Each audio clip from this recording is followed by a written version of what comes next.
Okay, Israel, most times that's best about it. All right, so let's start in Revelations chapter 21.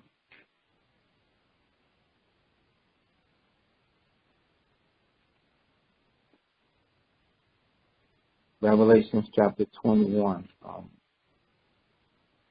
The Most High is asking us to be blameless for a reason. Okay. The environment that the Most High is going to set His kingdom up in is going to be the type of environment and atmosphere to where there is no sin and wickedness. There is no breaking and transgression of the laws in our community. In order to see that, we ourselves have got to strive to be perfect. We got to strive to be blameless, with a meek and sincere spirit. We're going to start Revelations chapter 21 and 1. I'll read it out.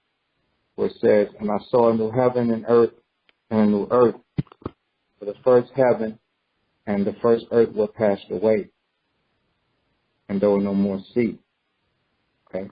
"And I, John, saw the holy city, New Jerusalem, coming down from God out of heaven, prepared as a bride adorned for her husband." So now John the Revelator was one of Christ's apostles, to where he saw, Christ showed him this vision to where he saw the city that was already prepared, because the Most High know that you don't have anything.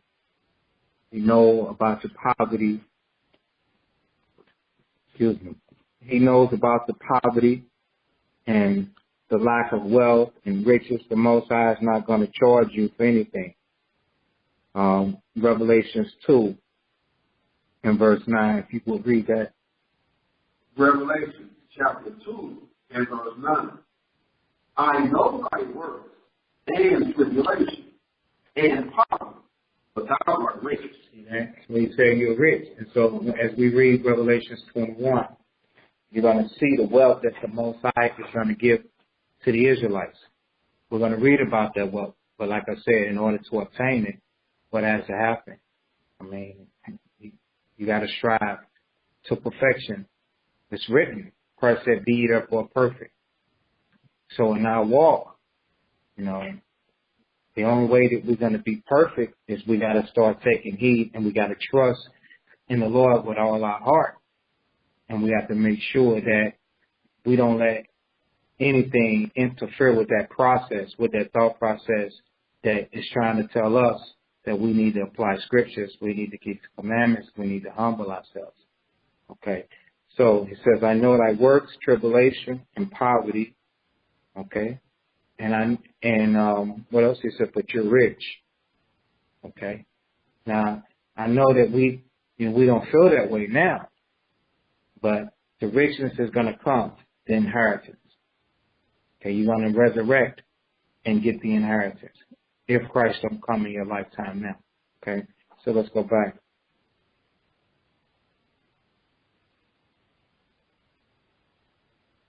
Okay. So Revelations 21 and verse 2 again, it says, "And I, John, saw the holy city, New Jerusalem." See? Not the old Jerusalem. You look at Jerusalem now. You know how the Lord say it is? He said it lies desolate. Okay. Let's get that in Leviticus 26.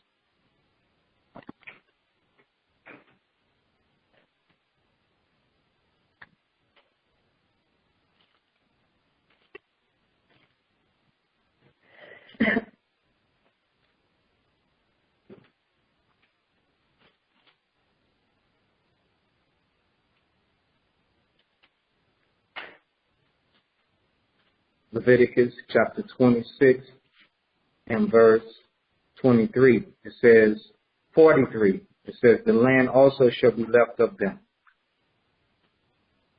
and shall enjoy her Sabbaths."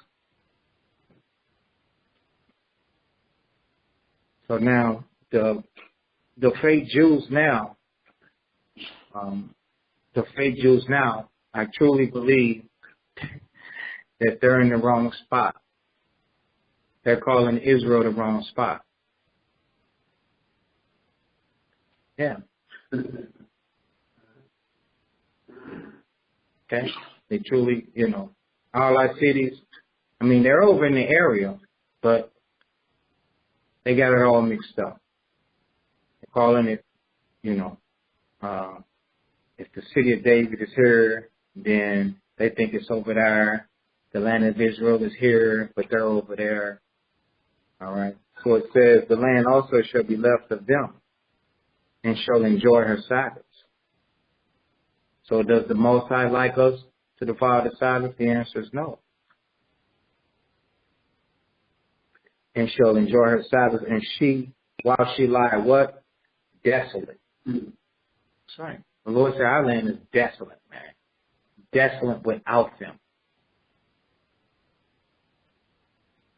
So you could believe that. That's the word there. Okay, so now let's we'll finish the precept. It says, and they shall accept the punishment of their iniquity. So that's what we're supposed to do. We're supposed to accept this punishment. The Most High put it here, we're supposed to accept it. And we're supposed to be trying to find out why. The Lord said these curses are going to be upon you for a wonder. So if you want to wonder why, break the law.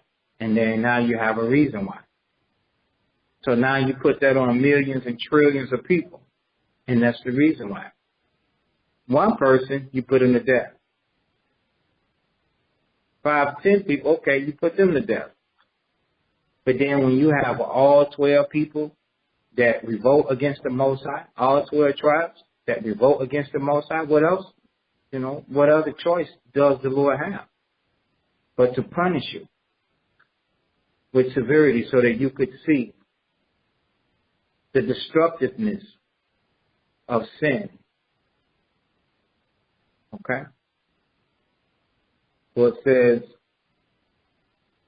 because they did what? They despised my judgments. The Lord said that we despise his judgment. The judgment is the outcome of things. So when the outcome of something comes out and you despise it, well, that's why you went into captivity. You're not supposed to hate what the Most High determines. Like certain if when the Most High determines that men are supposed to be fathers, they're supposed to take care of their house and their wife and their children, but men hate it. The Lord said you are worse than an infidel. An infidel is a non-believer. So men despise taking care of their responsibility. But they enjoy bringing forth that responsibility. They took the pleasures in bringing forth, but now, one of the first things that says, oh, you pregnant? You pregnant? You sure it's mine? Because they despise the fact that they would have to do what? Take care of their responsibility. Because the judgment of the Lord said, now you have to slow your roll down. Now you have to be a father. Now you have a seed to take care of. Okay? So, we're not to despise the judgment of the Lord. You ain't going to be blameless and perfect like that. Latter part says, and because their soul, what? Abhorred, man. Hated the statutes of the Most High. Our soul is not to hate the statutes of the Most High. See, these statutes of the Most High, man, they bring in what? A balance. They bring in a harmony that you look for. That's what the statutes do. Okay? So now let's go back.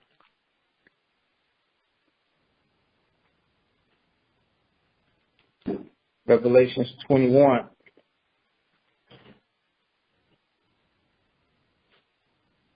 And 2 it says, and I, John, saw the holy city, New Jerusalem, coming down from the Most High out of heaven, prepared. So in this city, it's gonna be hooked up already. It's gonna be prepared as a bride adorned for her husband. Not no broke bride, but somebody with great wealth. She bought the very expensive dress with the long tail and trail, what they call that thing back there, tail, train, yeah, with the nice train, very beautiful. Got the head dress on, the head covering.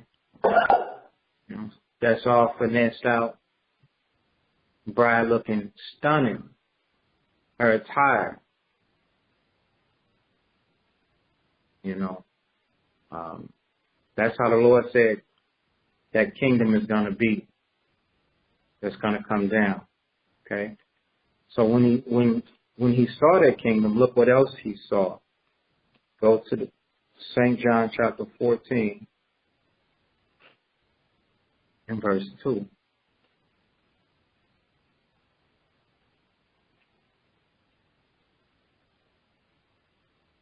I'll start at 1. Let not your heart be troubled. You believe in God, believe also in me. In my Father's house, meaning in the kingdom that's going to come down, that John saw, are many what? Mansions. No more one-bedroom apartments. No more studio apartments.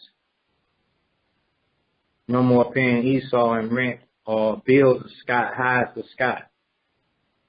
But the Lord said, you get a mansion. See the difference? That's what you get. That's the reward for keeping the laws. You get a mansion. Okay? What else do you get?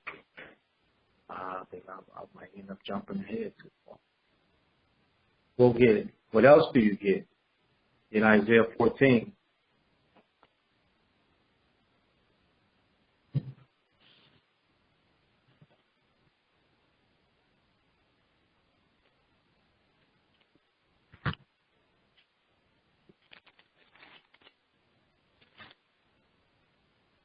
Isaiah 14 and 1, it says, the Lord will have mercy on Jacob and will yet choose Israel and set them in their own land. Because that's where their city is now. That's where their home is now. And the strangers shall be joined with them, and they shall cleave to the house of Jacob. Yes, they're going to cleave to you. You're going to be able to name them. They're going to become your property, the strangers. While you live in a mansion in your city that's adorned like a beautiful bride that spared no expense. That's how your city is, your community is going to be. The place is going to be like that. It's going to be perfect. How are you? You got to be perfect too. You can't take wicked doers and put in that environment. They'll destroy it. They'll corrupt it and won't take care of it. As a matter of fact, the thought of that is not even, it don't even exist. It's in your mind to think that the ghetto fabulous is going to be in that city. No. So it says, and the stranger shall be joined with them, and they shall cleave to the house of Jacob. And the people shall take them, meaning you Israelites are going to take them and bring them to their place, and the house of Israel shall possess them in the land of the Lord for servants and handmaids. So although you have your city, which is going to be walled and gated, community, they ain't going to live in there with you. You're going to have a place for them. Okay? Remember, let's see, did it say here? Verse 2, the people shall take them and bring them to what? Their place. Not your place. Their place. So they're going to have a place where they're going to be at. Did they put you in their mansion? No, well, you're not going to put them in your mansions. You got to get that straight. You got to get that out of your mind. That's not going to happen. There's a place for them like there's a place for you. And the house of Israel shall possess him in the land of the Lord for servants and handmaids. You're not going to have your servants standing over you like that. And they shall take them captives, whose captives they were, and they shall rule over their oppressors. That's the environment. Okay? That's the environment. That's what's going to happen in the city, in your new city. Let's go back. St. John 14 and verse 2. I'll read verse 1 again. Let not your heart even worry about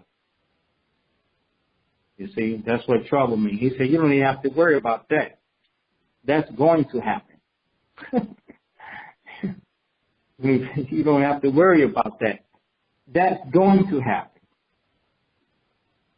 And he don't want to hear it. Don't let him hear that. Don't let him hear about that they don't like it. It said, if you believe in the Lord, the Most High, believe in him also. Because in his Father's house are many mansions, and if it were not so, I would have told you. They said, I'm not lying to you. So you have to be working for that. That's what we're working for.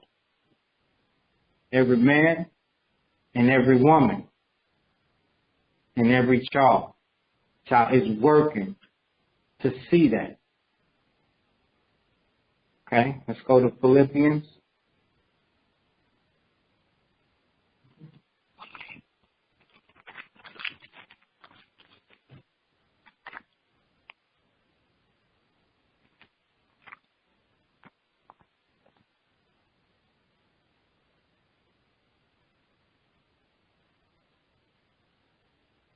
Philippians 2 in verse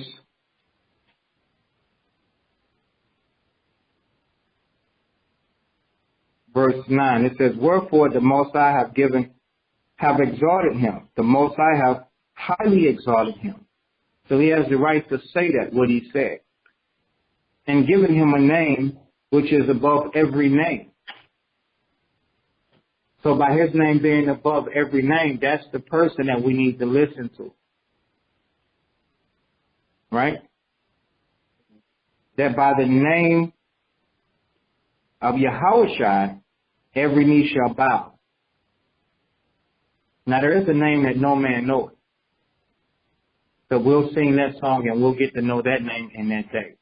That's why don't fight amongst your brothers when they say different names. But that name is above every name. And every knee is going to bow. Things in heaven and things in earth and things under the earth. People in heaven, spirits and angels in the heavens, people that are on the earth and people that are dead, because that's what's under the earth. The earth is dirt.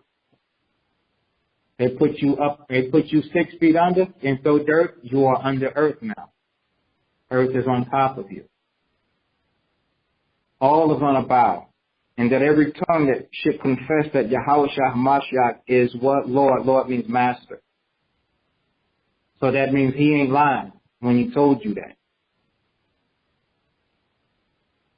But you got to work. You should have your work cut out. It says, to the glory of the Most High, the Father. Here's our point coming up. It says, wherefore, my beloved, as you have always did what? You have always obeyed.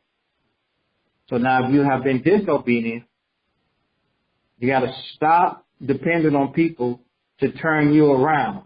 You got to turn yourself around. Because it's not going to be the reason why if you don't make it, somebody else. You can't blame it on nobody else. If you're going to make it, you're going to make it. You're going to make it because you obey it. And when you fall short, then you better acknowledge that you fell short. You got to repent. So it says, not as in my presence only, but now much more in my absence, because Paul was these brothers' teachers. He said, work out your own salvation. So every individual, male or female, need to be doing what? Trying to work out their own salvation. Make sure that you're going to make it. You should be trying to make sure and praying and hoping that you can be in that city. Okay? What do you do to do that? Keep the commandments and keep the faith. Keep the commandments and keep the faith. What does keep the faith mean? That means stand the word and the doctrine of Christ and his apostles, because those were the commandments of the Lord, the Most High. That's what keep the faith means. And working out your own salvation, that means, hey, make sure that you're doing your job as a person.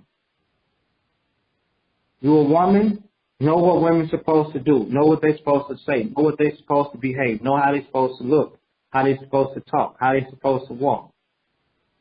Know what's important when it comes to a woman. The Most High said, what's important to him? What's a great price? A meek and honoring spirit. A meek and quiet spirit. That's, in the sight of God, a great price. Okay? What about men? If you're a brother, know what you're supposed to do. Know your responsibilities.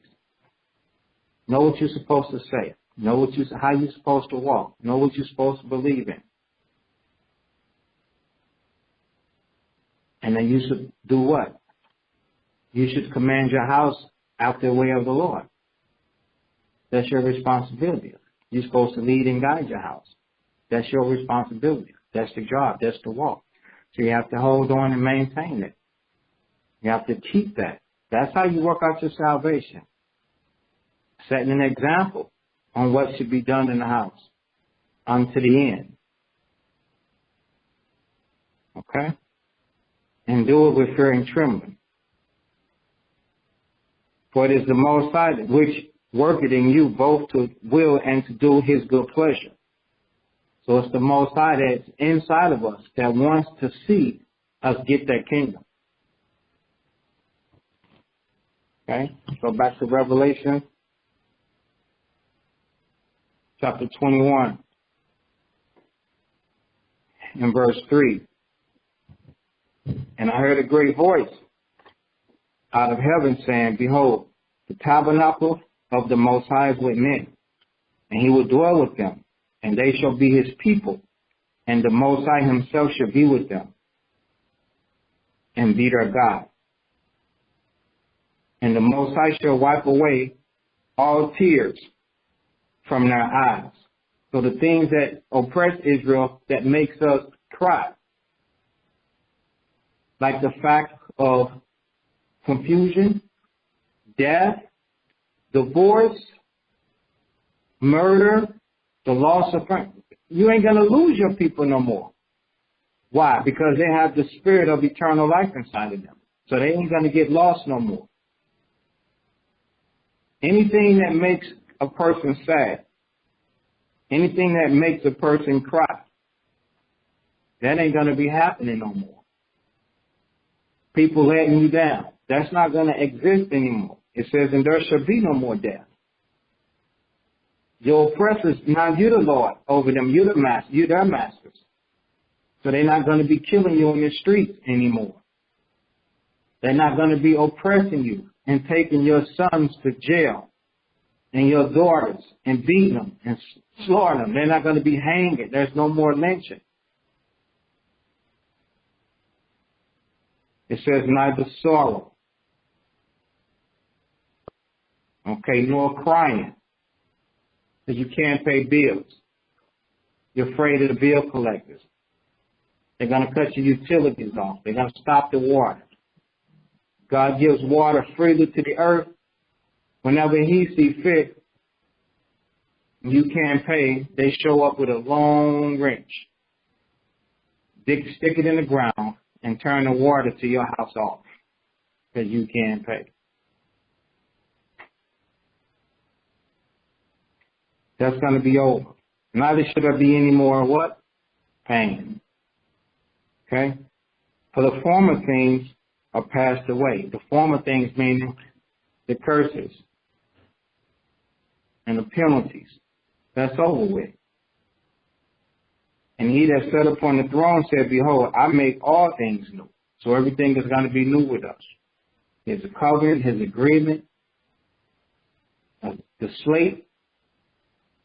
And he said unto me, write, for these things true and faithful. So the Most High says he's a man about his word. And he said unto me, it is done. I am Alpha and Omega, the beginning and the end. So Christ said that he was with the Most High before anything was ever created. He had been with the Most High. Okay? And after these things are done, he's going to be with the Most High. He's the first and he's the last. That's what that means. So he said unto me, it is done. I'm Alpha and Omega, the beginning and the end. Okay? And he said unto me, write, for these things are true and faithful. Salakia. I will give unto him, verse 6. I will give unto him that is athirst of the fountain of the water of life freely. That's what Christ said he's going to do. He that overcometh shall inherit all things, and I will be his God, and he shall be my son. But the fearful and unbelieving and abominable and murderers and whoremongers, sorcerers and idolaters, and all liars. This describes what? This describes the world. This describes our relatives. This describes us in sin. So it's basically impossible for us to inherit if we're still sinning and breaking the laws. Therefore, there is a need for us to do what? To be perfect. Because if you're not perfect, you're not going to see it.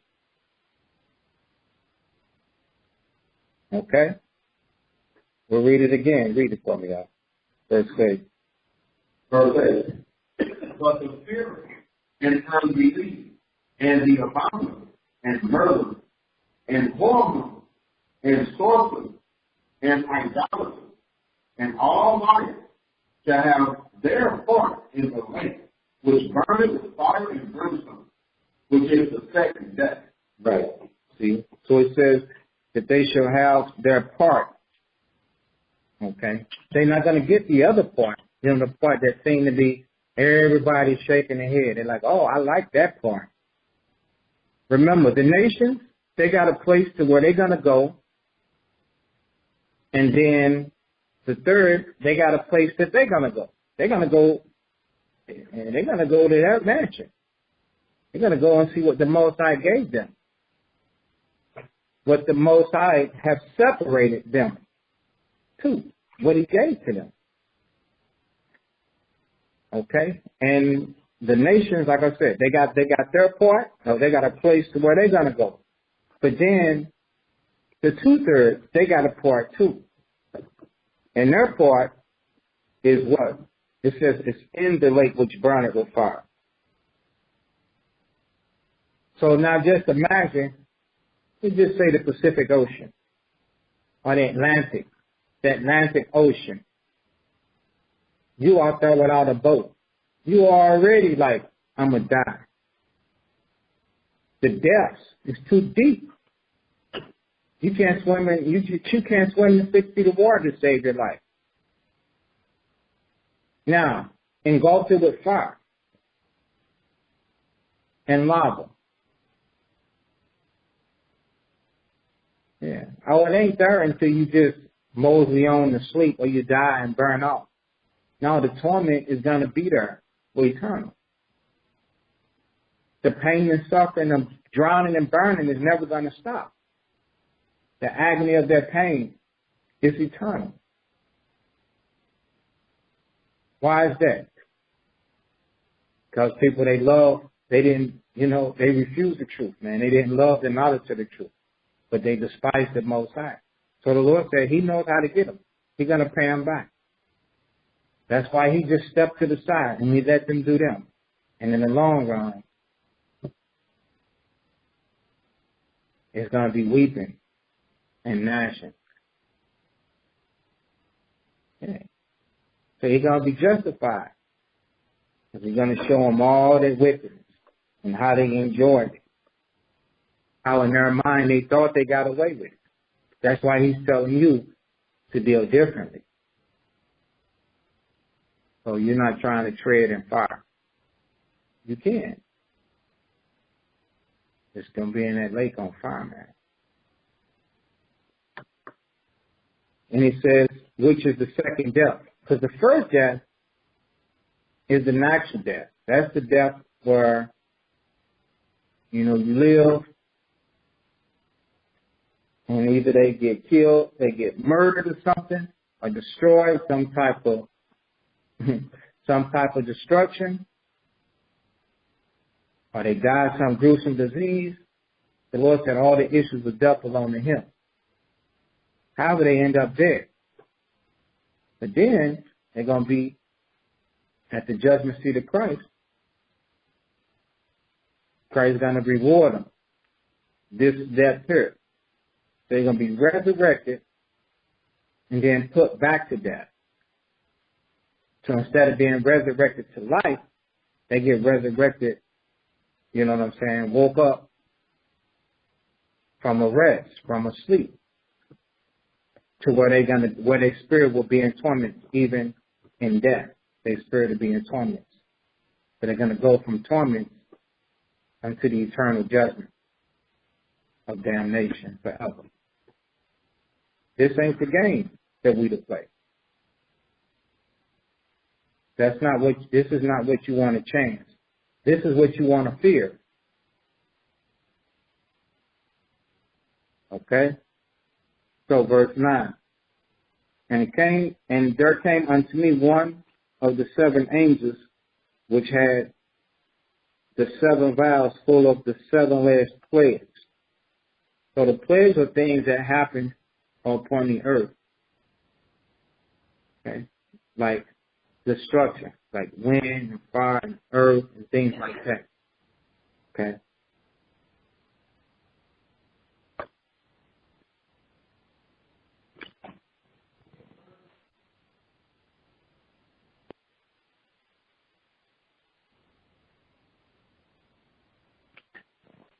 I'll keep going. I was going to go and get it.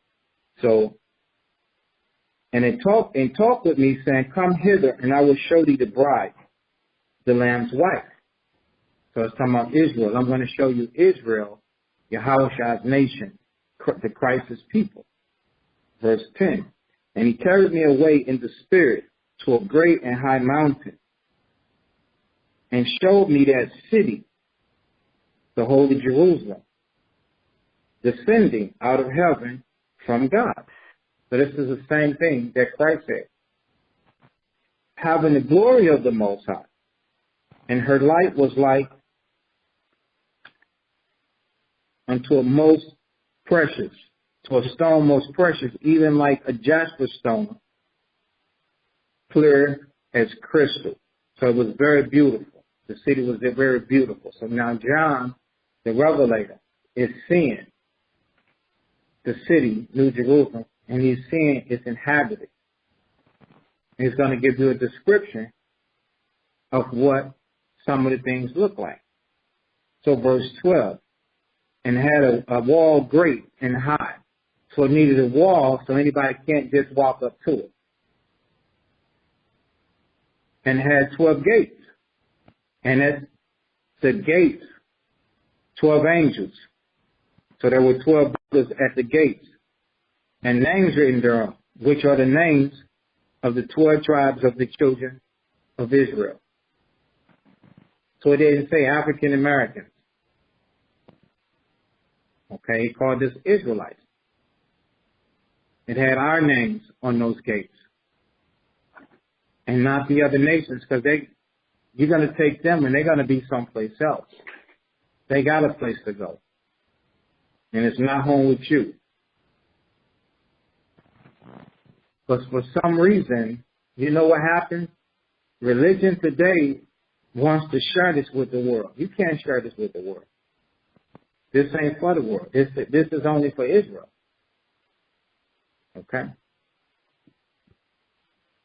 So verse 13 says, and on the east 3 gates, and on the north 3 gates, and on the south 3 gates, and on the west 3 gates. So the whole city that came down from the Lord was gated. A gated community.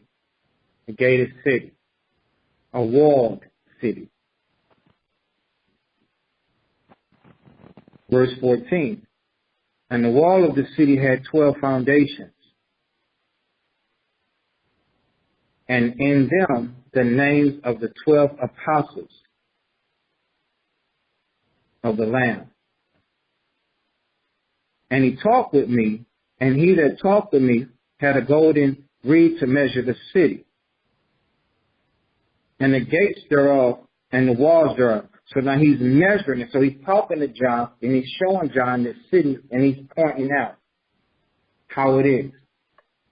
So remember, if there are 12 foundations, what do you build upon a foundation? You build some form of house, but this is one city.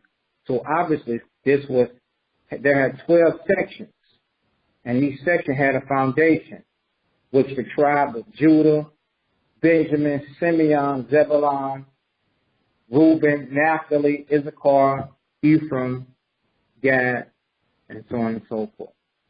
Okay. Verse 16.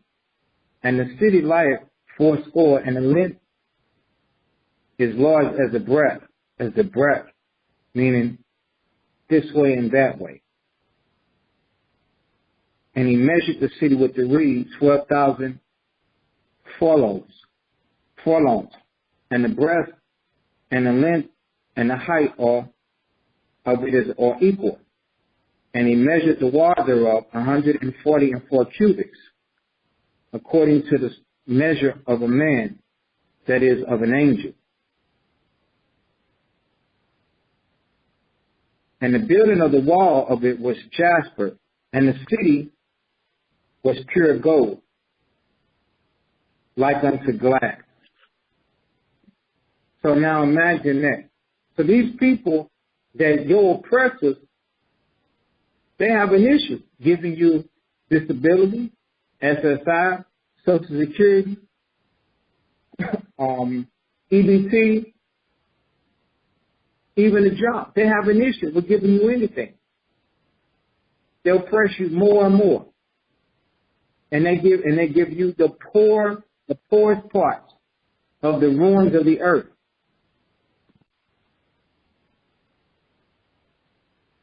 That's not what the Most High is saying he's going to give to you. The Lord said he's giving you a city with mansions. And it's made out of the purest gold. Look at the difference. This is why you keeping the commandments. This is why you're going to subdue your own understanding. What that means? That means you're going to control yourself and knock it off. You're going to humble yourself to be here. Or you're going to live your days out in America and die, and then be woke up to be put back to death. This is the reason why we have to be blameless. We have to be perfect. We have to be strict upon ourselves. We're running from those that will be strict on us. Those that will be strict on us are trying to do one thing, that's help us. But you need to be strict on yourself to make sure that you're going to be here. Because you ain't going to be judged with your son, with your daughter. Sons, you're not going to be judged with your parents. You're going to be judged by yourself. Husbands and wives, you're not going to be judged together. You're going to be judged by yourself. And you're going to be judged based on what you did. So you need to take some more earnest heed to this. Because you're going one place or the other, and it ain't going to be based on your mind. It's going to be based on this word, the mind of the Most High. Okay, so where we stop at? We didn't know 12, huh? 20, okay. We didn't stop at 20. So, verse 18, it says, the building of the wall of it were jasper, and the city was pure gold, like unto clear glass. And the foundations of the wall of the city were garnished with all manner of precious stones. So now, inside of the walls of your city has got the most precious and valuable stones that's placed inside of the wall. And everybody, you're going to have so much wealth, there's no need to steal. You see that? So this shows you that can't no thief be in there. He'll be trying to take stuff out of the wall. Dude, what are you doing? This dude is chiseling on the ground, trying to get gold. What are you doing, brother? You don't have to do that. Do it. Well, guess what? He ain't going to even be there for us to tell him that. Yeah, it's not amongst the Israelites. That's not going to happen. Okay? It's another part in here that, I'm going to iterate on that. So where we stop it? Now we was in 19. The first foundation was jasper. The second, sapphire. The third,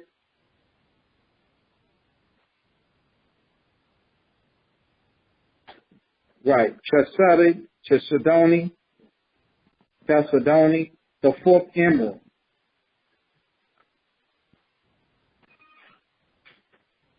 The fifth, sardonyx. The sixth, sardius. The seventh, chrysolite. Hey, man, I got a bottle of water and I can get it for me in the freezer. The eighth, beryl. The ninth, topaz. The 10th, chrysoprase. The 11th, jacinth. The 12th, how you pronounce that? Emis.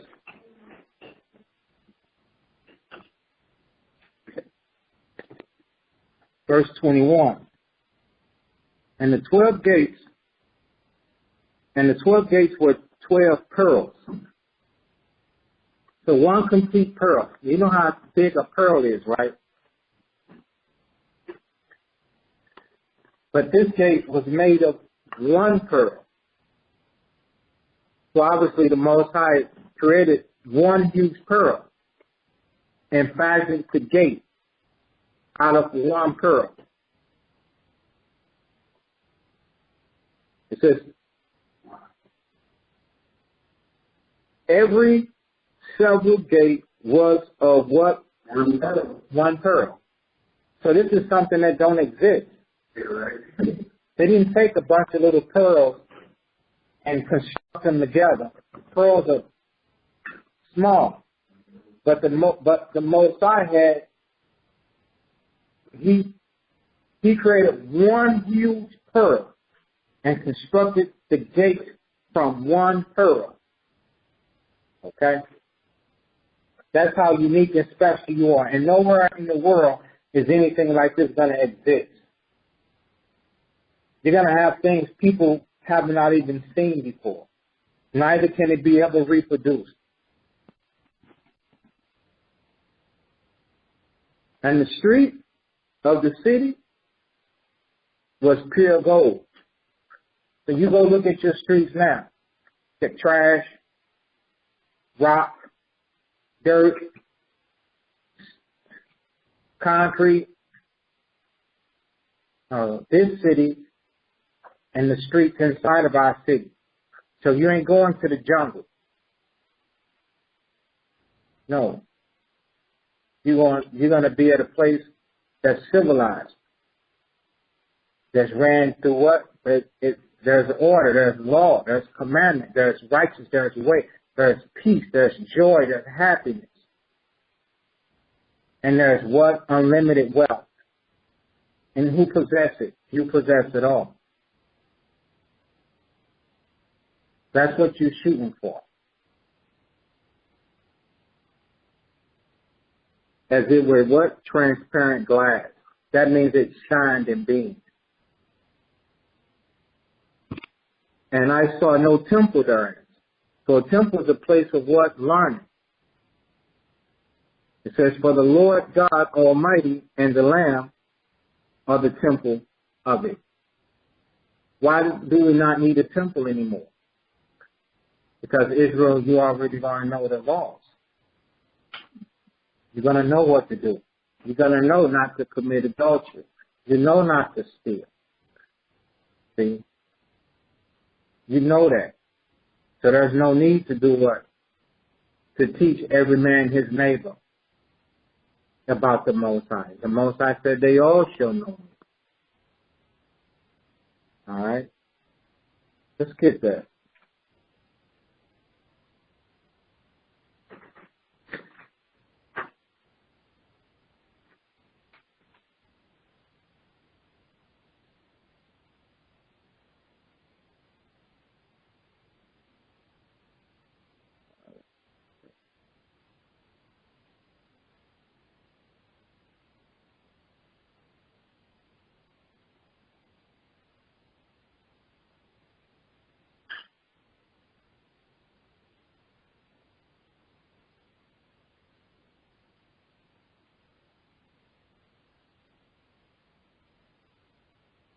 Jeremiah 31.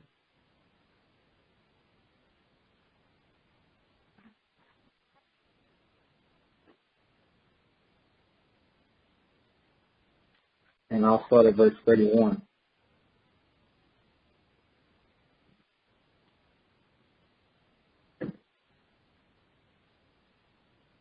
It says, behold, the days come, says the Lord, that I will make a new covenant with the house of Israel and with the house of Judah, not according to the covenant that I made with their fathers in the day that I took them by the hand to bring them out of the land of Egypt, which my covenant they break, although I was a husband unto them, said the Lord, meaning a protector and a provider.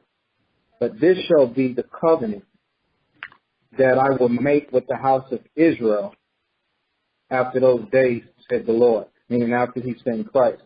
I will put my law in their inward parts, and I will write it in their hearts, and will be their God, and they shall be my people. So look at the expectation that the Most High has for us. The Most High expects us to have the law in our inward parts and in our hearts. And they shall teach no more every man his neighbor and every man his brother, saying, know the Lord. So if you're still being taught and corrected, that's showing that you don't know the Lord. Nobody should be doing what? Nobody should be at the point to where, they repetitively correcting you, saying, know the Lord, meaning this is the way of the Lord. That is the way of the Lord. What are you doing? Why are you doing it? If that's happening, something is wrong. I read it again. I'll start at verse 33. It says, but this shall be the covenant that I will make with the house of Israel. See? So the Most High agreed with the house of Israel that we would listen to Christ. So if you as an individual listen to Christ, then you're going to learn. You're going to do what, man? You're going to put off the old person, which is after what? Bad habits, reproof, correction, instruction. And you're going to put that off, constantly being corrected. All right? Let's get that very quickly.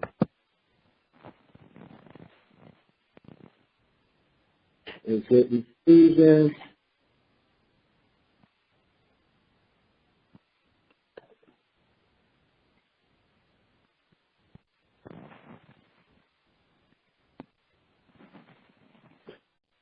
Ephesians 4.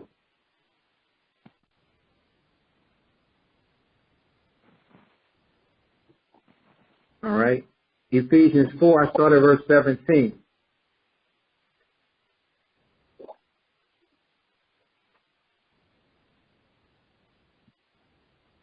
It says, this I say therefore, and testify in the Lord, that ye henceforth walk not as other Gentiles walk in the vanity of their mind. The Gentiles is Israelites. So don't walk like the rest of your brothers,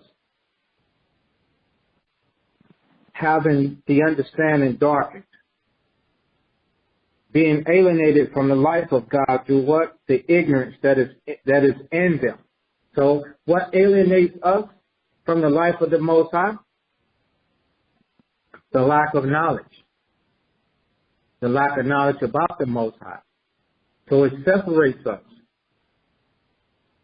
It says, because of the blindness of their heart. The blindness meaning the hardness of their heart, the stubbornness. And we've learned that our stubbornness is what? Idolatry. Who being past feeling have given themselves over to lasciviousness. Lasciviousness, let's look up the definition for it. I know what it is, but let's look it up.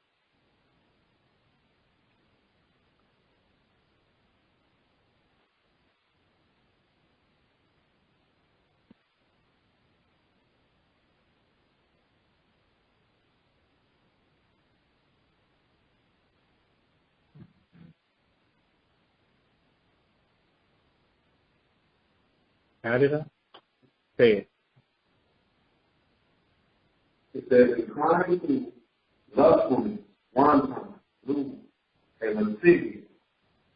It says, girl chasing old men, arousing sexual desire, lascivious photograph. Okay. Strong sexual desires. Lasciviousness. It says to work all uncleanness with greediness. But ye have not so learned Christ. So we walk in like the rest of our people, it shows you that you have not learned Christ and you have not taken upon the new covenant. The Lord said, in those days I will put my law in their inward part and write it in their heart. And they're going to be, and I will be a God to them. Okay? So, is there more there? Verse 21, Ephesians 4:21 is, so be that you have not heard him, you have not been taught by him as the truth is in Christ. So that's the working that the scriptures talk about in Jeremiah chapter 31 and verse 33, where the Lord said he's going to make this covenant with Israel and he will put the law in our inward parts and in our hearts. That means the Lord will teach us. The Most High teach us by giving us real life experiences and lessons. If we pass them, then we have been taught and we understand.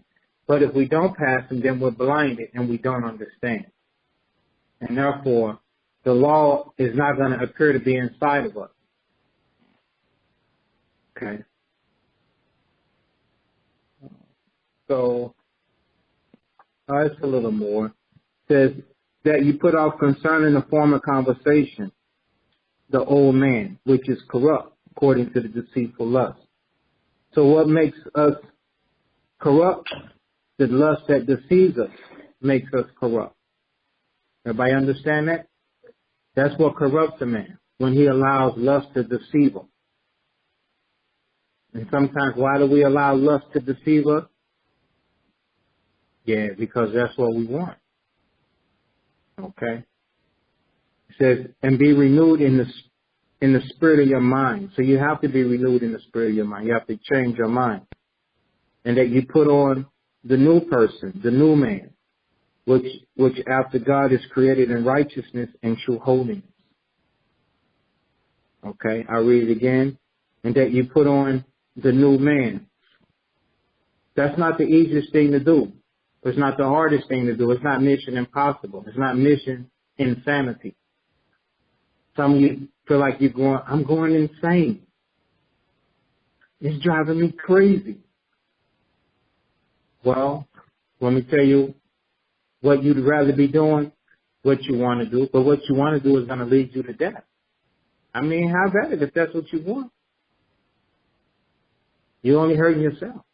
I'm not advising you to do it, but that's what's going to happen. I mean, if you keep the commandments, won't the Most High, won't you prosper? The scriptures say your dealings shall prosperously succeed to you if you keep the commandments. Okay? So, put on the new man, which after the Most High is created in righteousness and true holiness.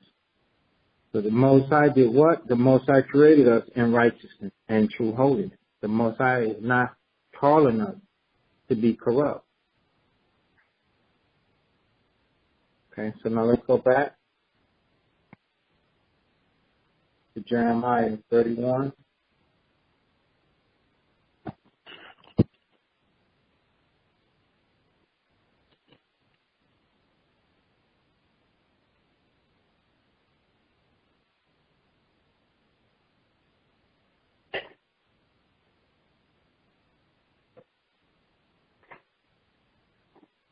Jeremiah 31 and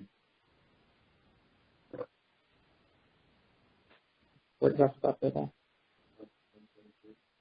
Verse 33. Okay, but this shall be the covenant with them, Jeremiah 31 and 33. This shall be the covenant that I will make with the house of Israel after those days, said the Most High, that I will put my heart in their inward parts and write it in their hearts, and will be their people. And will be their God, and they shall be my people. And they shall teach no more every man his neighbor and every man his brother, saying, know the Lord. For they all shall know me, from the least of them unto the greatest of them, said the Lord. For I will forgive their iniquity, and I will remember their sins no more. You see that? So that's the reason why it says that there will be no temple, because you're going to all know the law.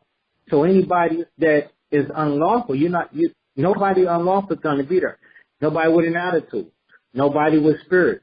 Nobody, no fighter, no brawler, no whoremonger, no thief, no liar, no fornicator, nobody giving to lasciviousness, nobody being rebellious.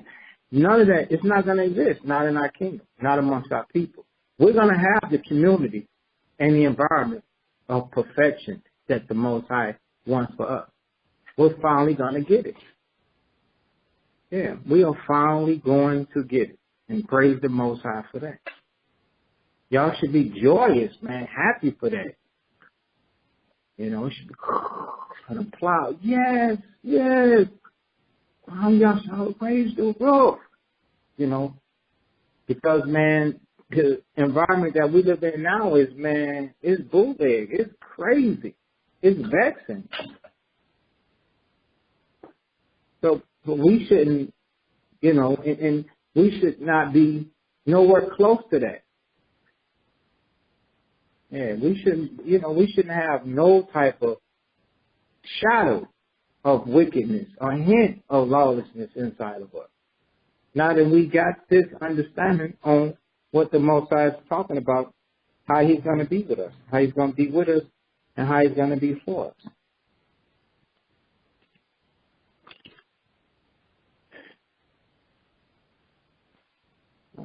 Same chapter, show you that it's talking about that.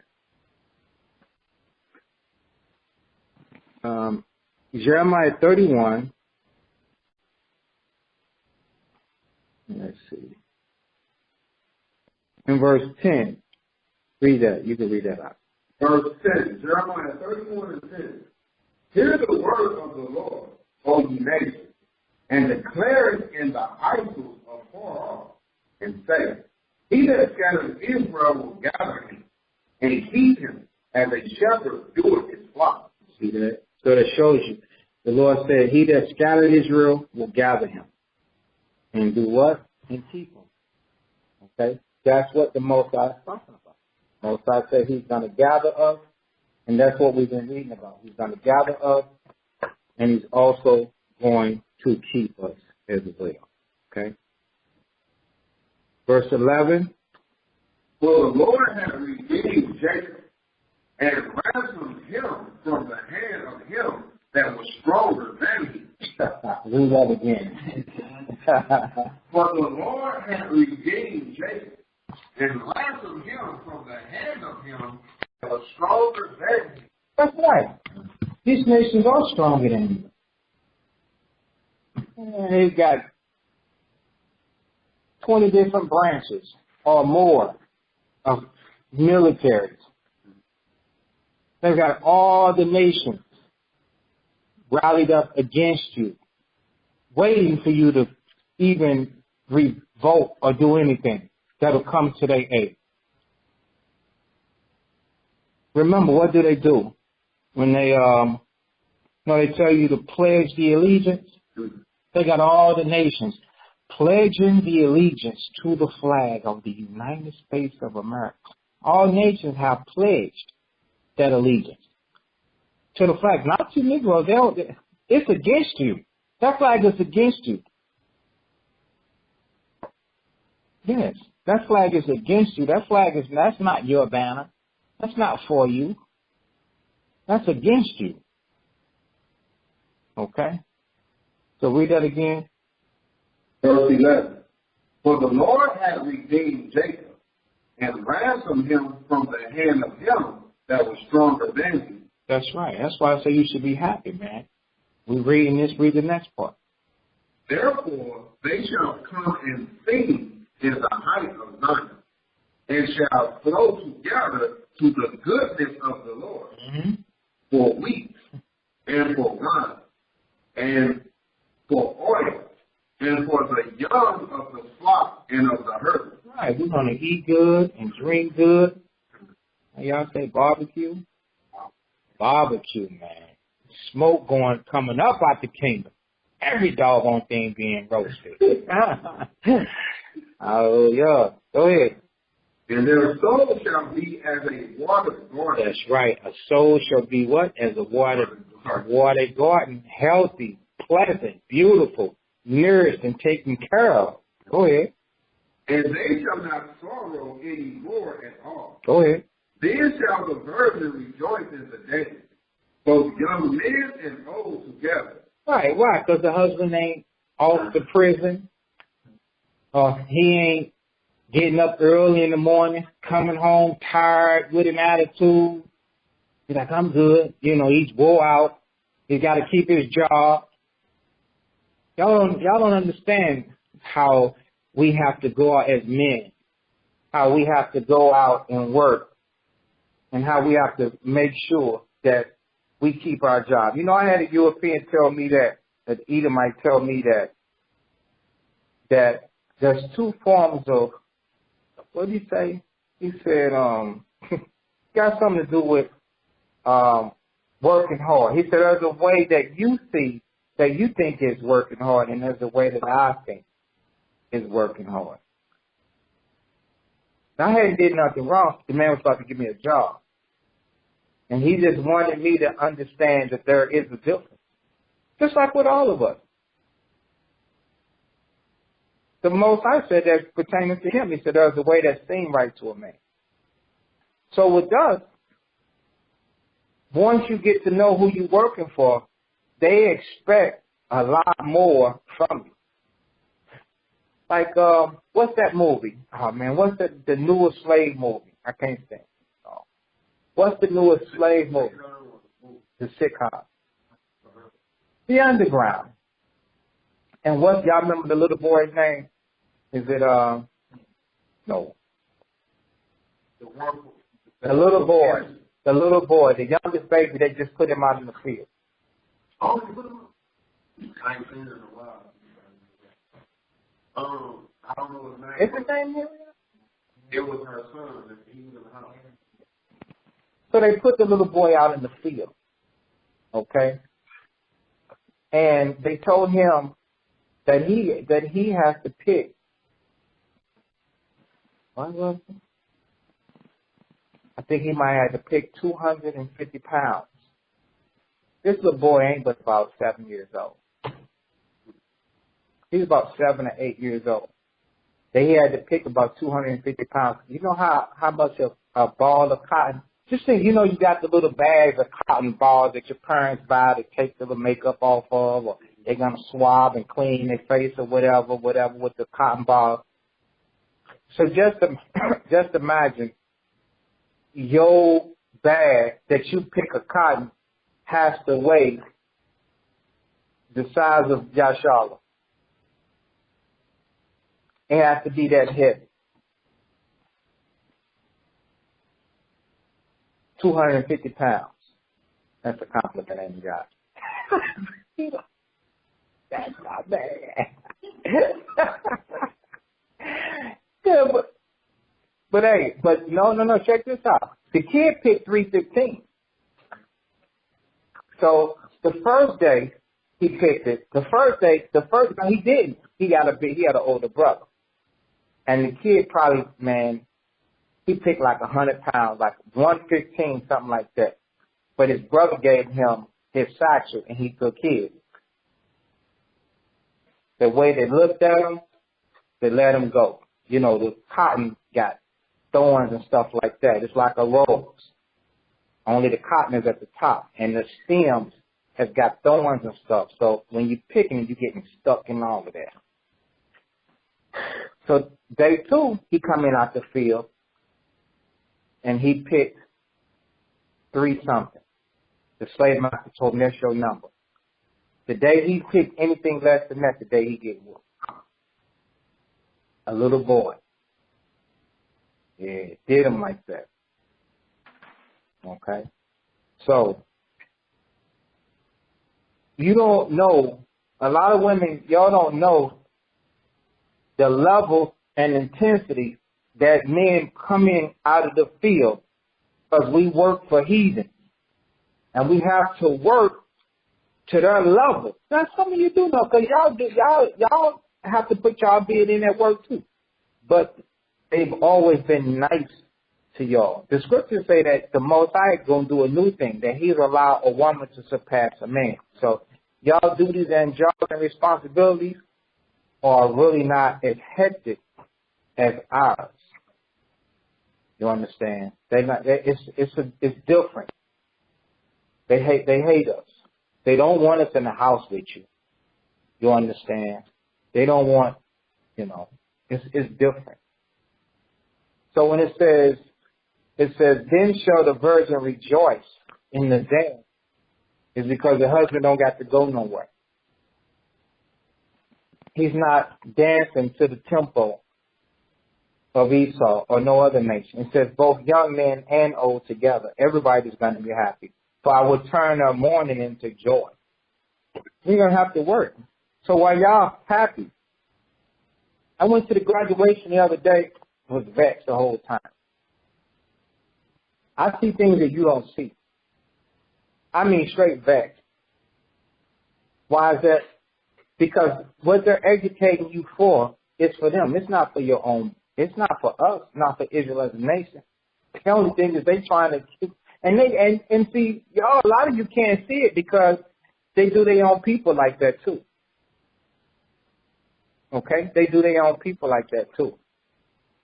They educate you to work. What that woman called it on television one time?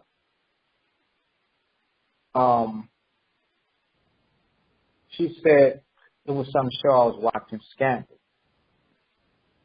So they give all type of clues. She was saying how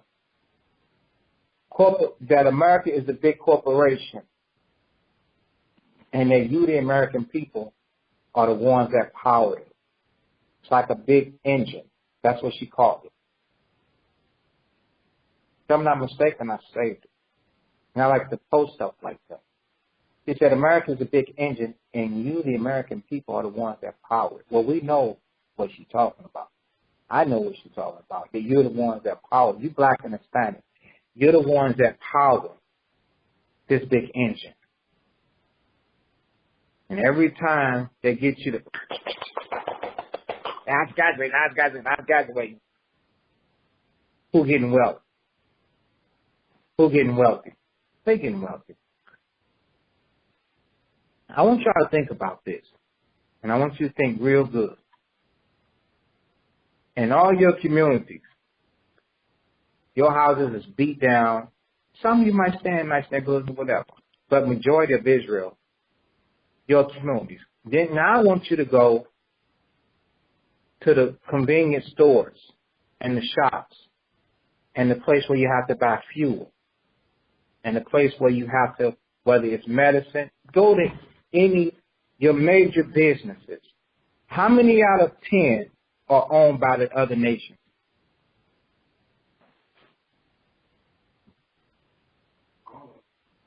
Close to all of them. Close to all of them. And before we move on, notice, you're being distracted. You want to go sit down? You don't stop it.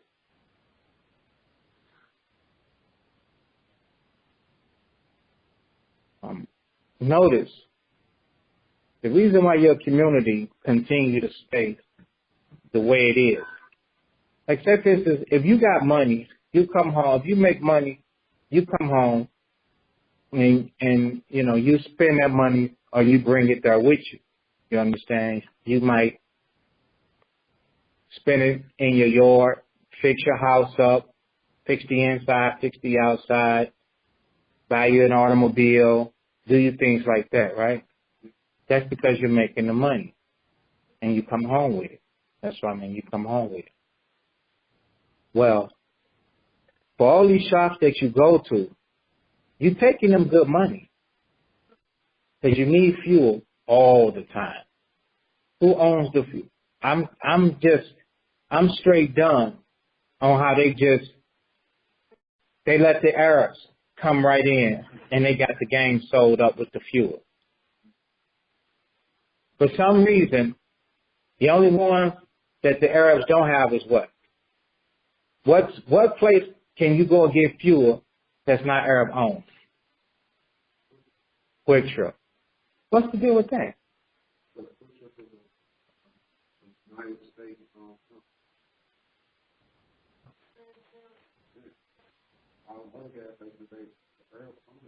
The Arabs, you know, they drop them wherever they want. And they say you can't have the Quick Trip. You can't have the Quick Trip. So when you take your money to these places, they leave with that money and they go home. They ain't going where you stay at. And what do you think when they get to their community? They fixing their properties up and they doing this and they doing that. So all the money is going out of your community and ain't nothing coming in. Your community have no shop owners in the community. Another thing, I don't know if I probably spoke to a brother about this earlier, but so I saw in the Delmar Loop, I saw a black-owned business. And one day I stopped to patronize it, maybe to eat some breakfast or something like that. Just a few months ago, I stopped to eat there. The food wasn't about, hey, I get better food at home. But I wanted to just patronize the business. It's a for rent sign in the business now. So right in the midst of all those Edomites, the black-owned business could not thrive. So I drive down the street. Today I'm driving, headed to the gym. I'm driving down the street. All the other Edomite businesses, some brand new. I'm seeing business. I'm like, what did I ain't notice the name of that? Crocodile Head or whatever. They sitting out on lawn chairs, business as usual, business is good, business is good, business is popping.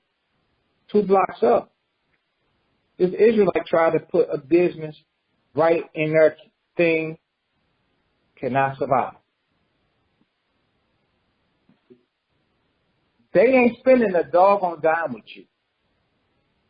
But we spend every dime we get with Edomites and Arabs and Chinese people. We spend all we get.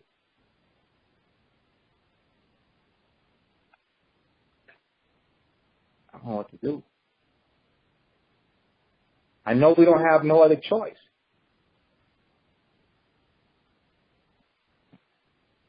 That's painful, man. Right there.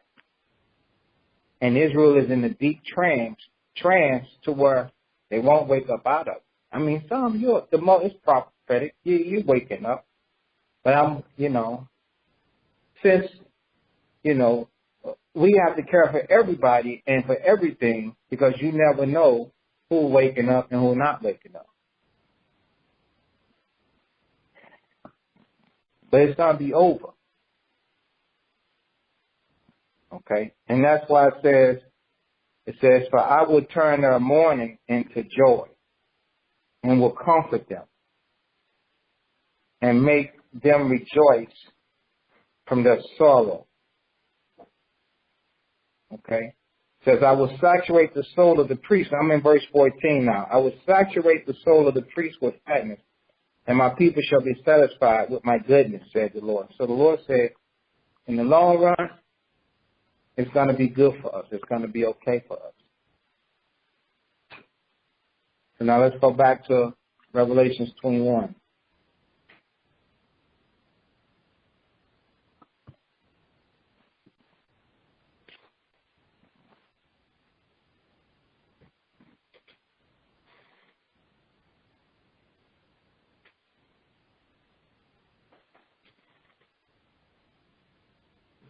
Thanks, y'all. Revelations 21 and 22. It says, and I saw no temple therein, for the Lord, power of Israel, Almighty, and the Lamb are the temple. So we understand why there ain't no temple now, right? You understand why ain't no temple, Shah?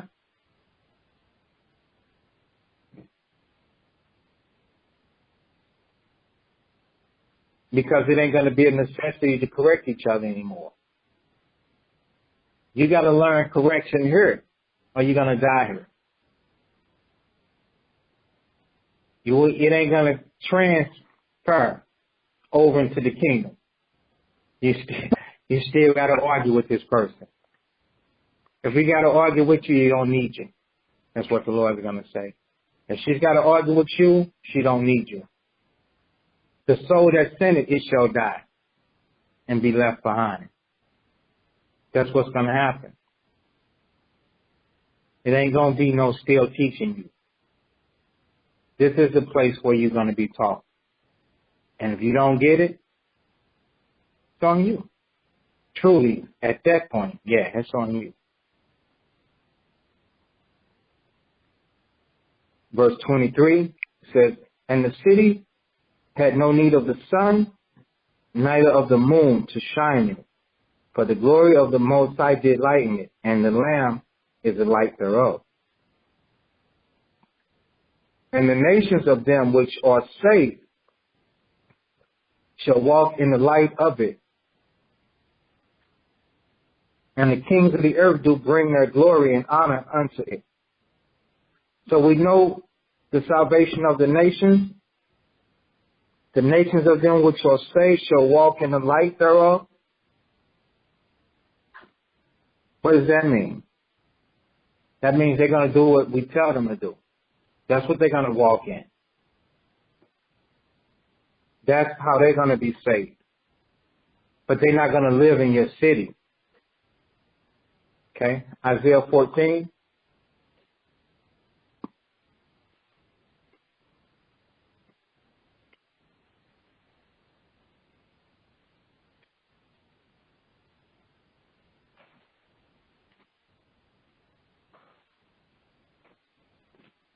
In verse 1, it says, for the Lord will have mercy on Jacob and will yet choose Israel and set them in their own land.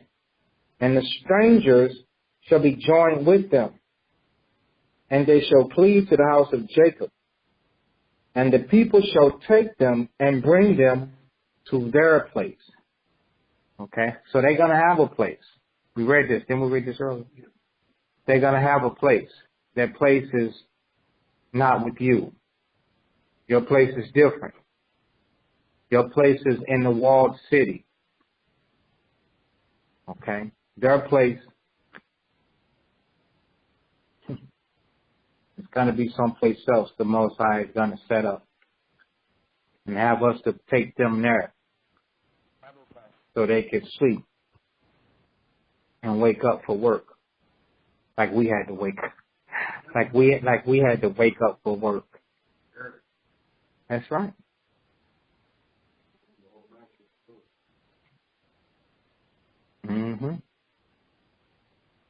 Okay.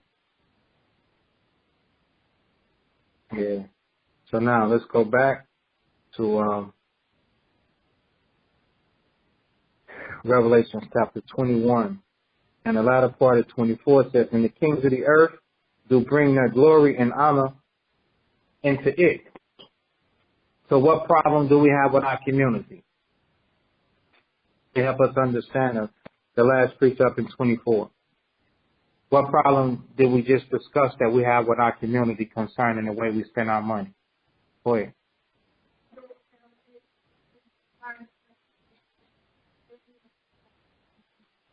Okay. Go ahead.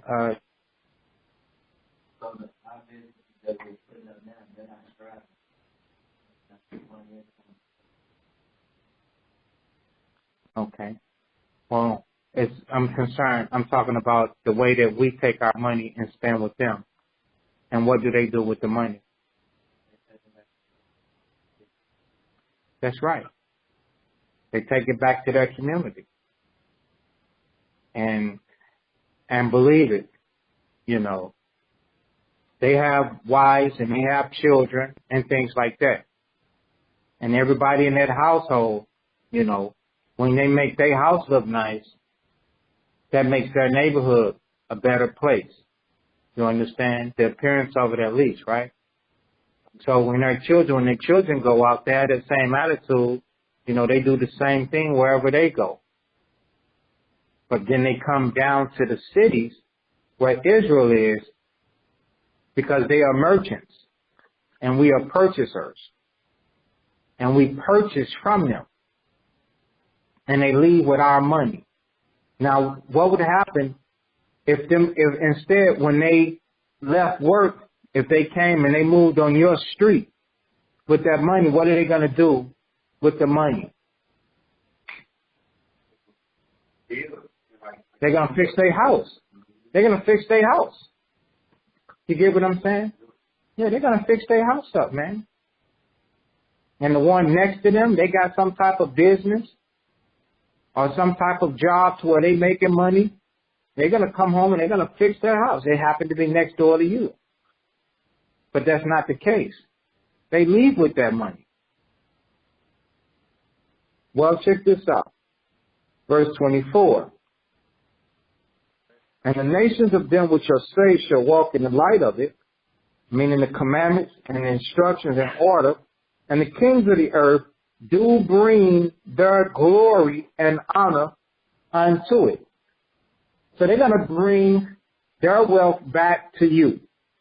They're going to bring recognition back to you. The same way that they drained you is the same way they're going to be drained. They're going to bring it back to you. No, we understand it. The Most High is going to reverse all of this. Verse 25. And the gates of it shall not be shut at all by night, but there shall be no night there. And they shall bring the glory and honor of the nations into it. That's right. They're going to flow with everything that they earn, the same way that they milk us and milk us dry and stuff like that. Somebody, you got $40 left after you finish dealing with them. Guess what? They're going to have nothing left after we get through with them. They're going to bring it all back. They shall bring the glory and the honor of the nations into it. And there shall be no wise enter, and there shall in no wise enter anything that defileth, neither whatsoever work of abomination. So that's how you know it ain't no unclean diets. It ain't no wickedness. It ain't no lesbianism, homosexuality. Ain't no murder. Ain't no lying. Ain't no deception. Ain't none of those abominable acts are going to be. No fornication. Okay. Nobody dealing with his neighbor's woman. None of that. No liar. It ain't none of that. No religion or make it a lie. But they which are written in the Lamb's book of life. So only those people which are written in the book of life are going to be there. Okay, now let's go to 2nd Ezra,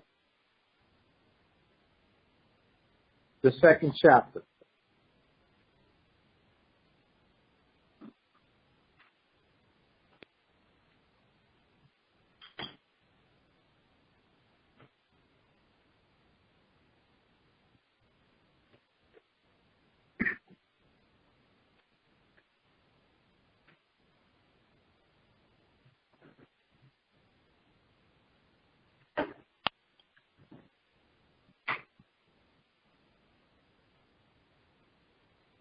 Okay, 2nd Ezra, chapter 2, and verse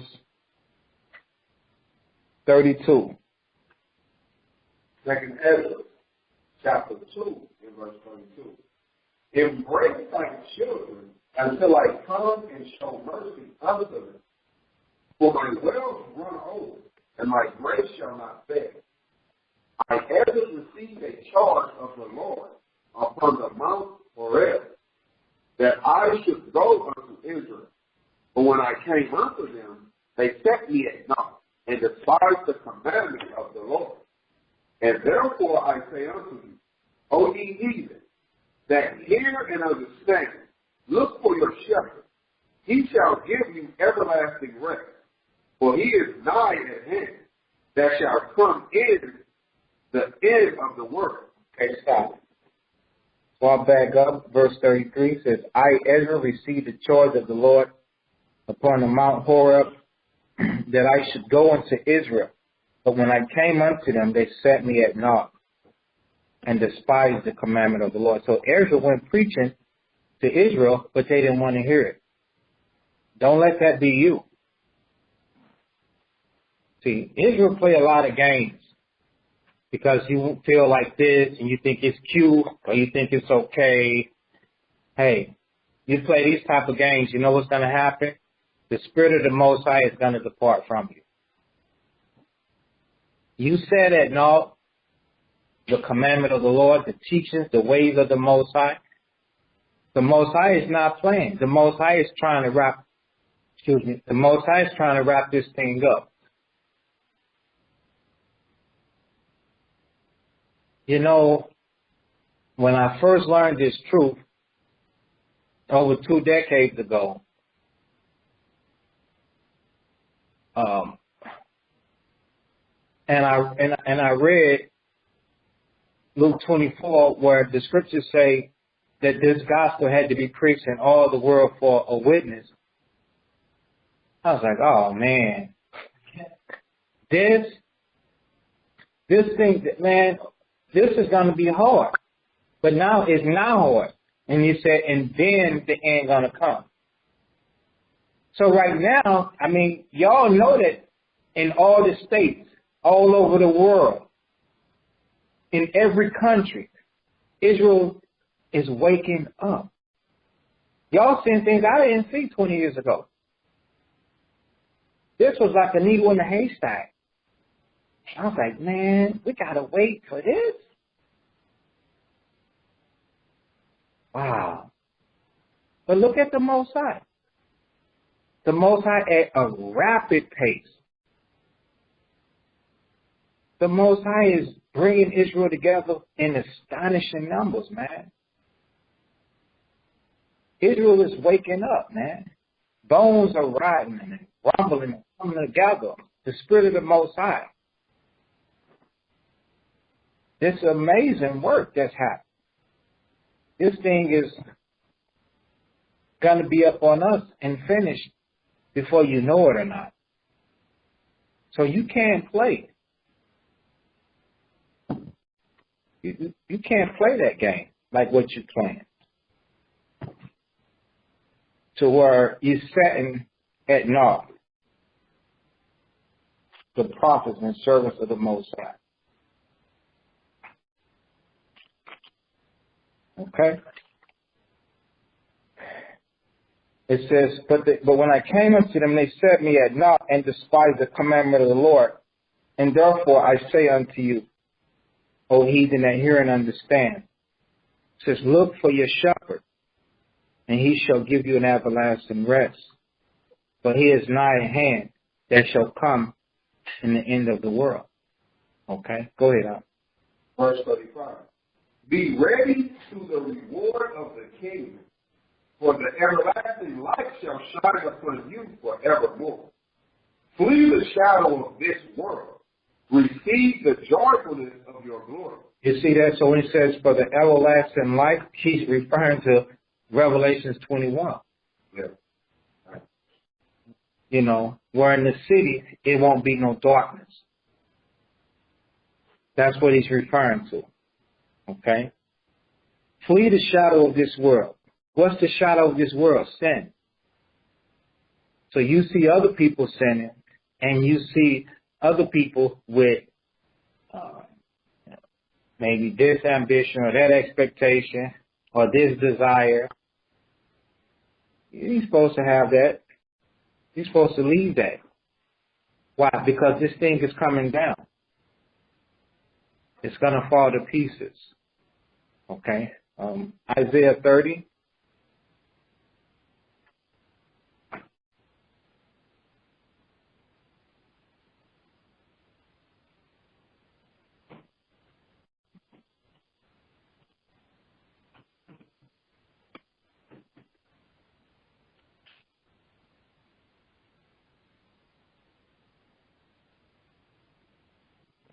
Okay? Isaiah 30 and verse 1.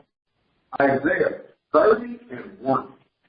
Woe to the rebellious children, saith the Lord, that take counsel, but not of me, and that cover with a covering, but not of my spirit, that they may add sin to sin, that walk to go down into Egypt, and have not asked at my mouth, to strengthen themselves in the strength of Pharaoh, and to trust in the shadow of Egypt. Right. So the Lord said that we should do what? That we should flee the need and the desire. Flee the shadow of the world. Therefore show the strength of Pharaoh, meaning you rely on this world. Okay? You rely on this world for the need of everything. Now you got to come up out of this. You got to start trusting in the Most High. All right? It says, and the trust in the shadow of Egypt is going to be what? It's going to be your confusion. Okay? It's going to be your downfall. Go ahead. Now, you jump to verse 5. Verse 5. They were all ashamed of a people that could not profit them, nor be an help nor profit, but a shame, and also a reproach. Right. Jump down to verse 7. Verse 7. For the Egyptians shall help in vain. The Americans. Okay. Their help is in vain. They're not going to be able to stop the Most High, from punishing them or us when we follow their way of thinking. Okay? Because what if you want to be some type of actor or something? You know what they're going to have you do? You're not going to keep no commandments. Because they're going to put you in a love scene. And they're going to expect you to do what? Yeah, conform. They're going to expect you to, lie down. Oh, just lie in the bed. This is your love scene. This is so on and so forth. This is going to make a great movie. Now you thinking that the Most High is bless you because they're going to give you this money. No. You're going to be confused, man. You got the commandment that tells you that you need to listen to your husband. Your husband going to be furious as hell. He's going to be mad. He'll be vexed. He's trying to control you. He's like, oh, you can't control me. What? He's trying to get you to listen. You're not trying to listen. You're jealous of me. That's what a woman be saying. You're jealous of me. You're jealous of me. The Most High said, the Egyptians' help shall be in vain. Is that where you stopped that up? And to no purpose. No, that's not where it was. Was it? No, okay, I was referring to verse 5. It says, they were all ashamed of the people that could not profit them, nor be a help nor a profit, but a reproach. But a shame and also a reproach. Okay? For the Egyptians shall help in vain and to no purpose. Therefore have I cried concerning this. Their strength is to sit still. These people will bring us to naught. It'll be our confusion. The latter part of verse 3. Therefore shall the strength of Pharaoh be your shame, and to trust in the shadow of Egypt, your confusion. You trust in the shadow of Egypt, man, to make a way for you, they're going to put sin upon you.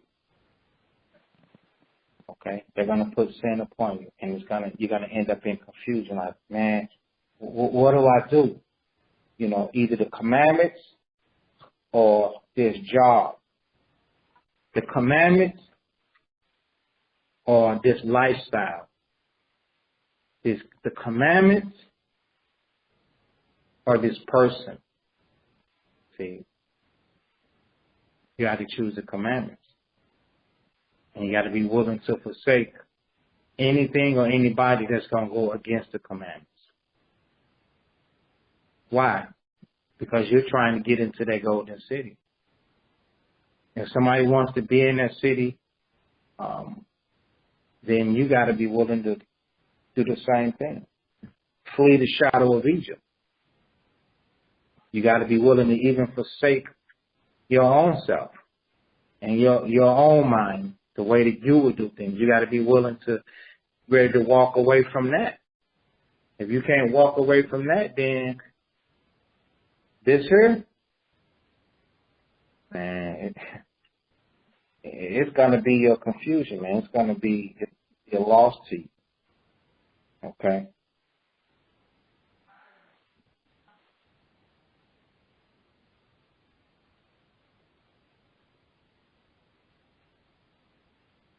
Oh, that's another one I was looking for before we move on. Isaiah 13.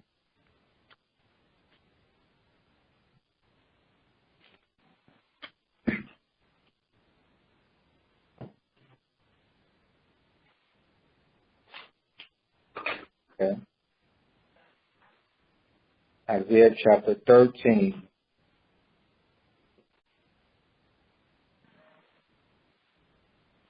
All right. In verse 1, I'll read it. It says, the burden of Babylon. So the Most High is talking about Babylon. The Babylon that he's talking about is America. Okay? We're going to fast forward.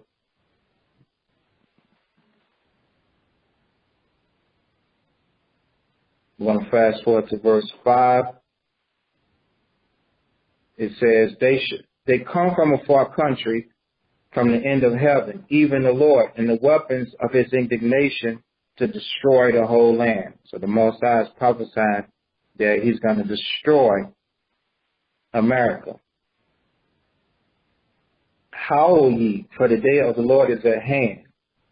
So everybody knows the day of the Lord is talking about the end. It shall come as a destruction from the Almighty.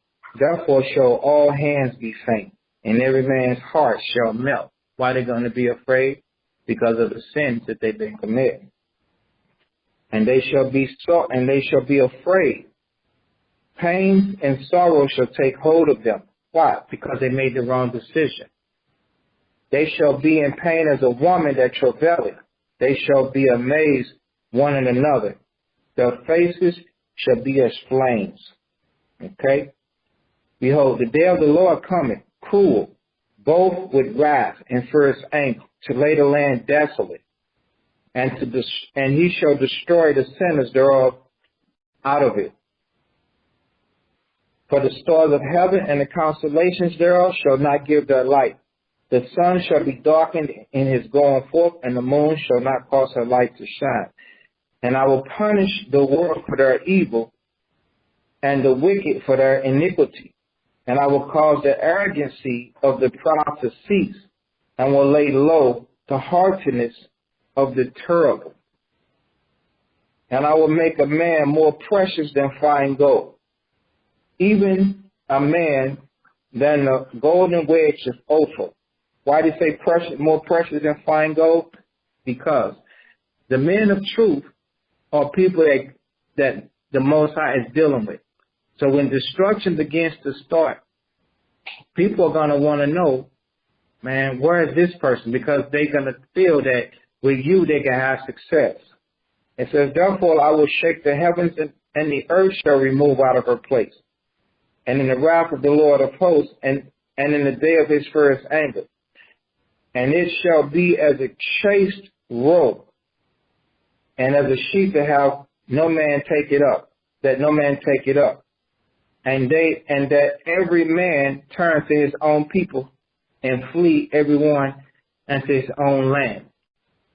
So people are going to begin to do what? Forsake America. Because they're going to see that America, the Most High, is judging. But who have nowhere to go? Israel. Yeah, black and Hispanic. You have nowhere to go. So you're going to be here. Now listen to the next point. This is the point. Everyone that is found shall be thrust through, and everyone that is joined unto them shall fall by the sword. Why? Because the Lord told you to leave them.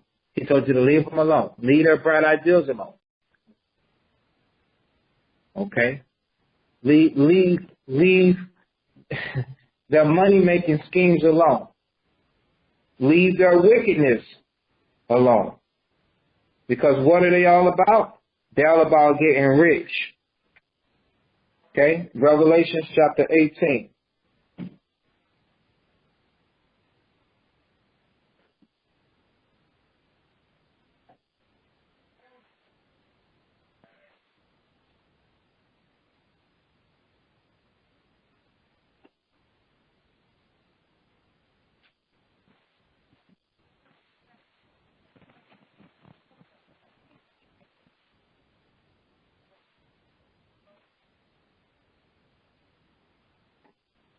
Okay?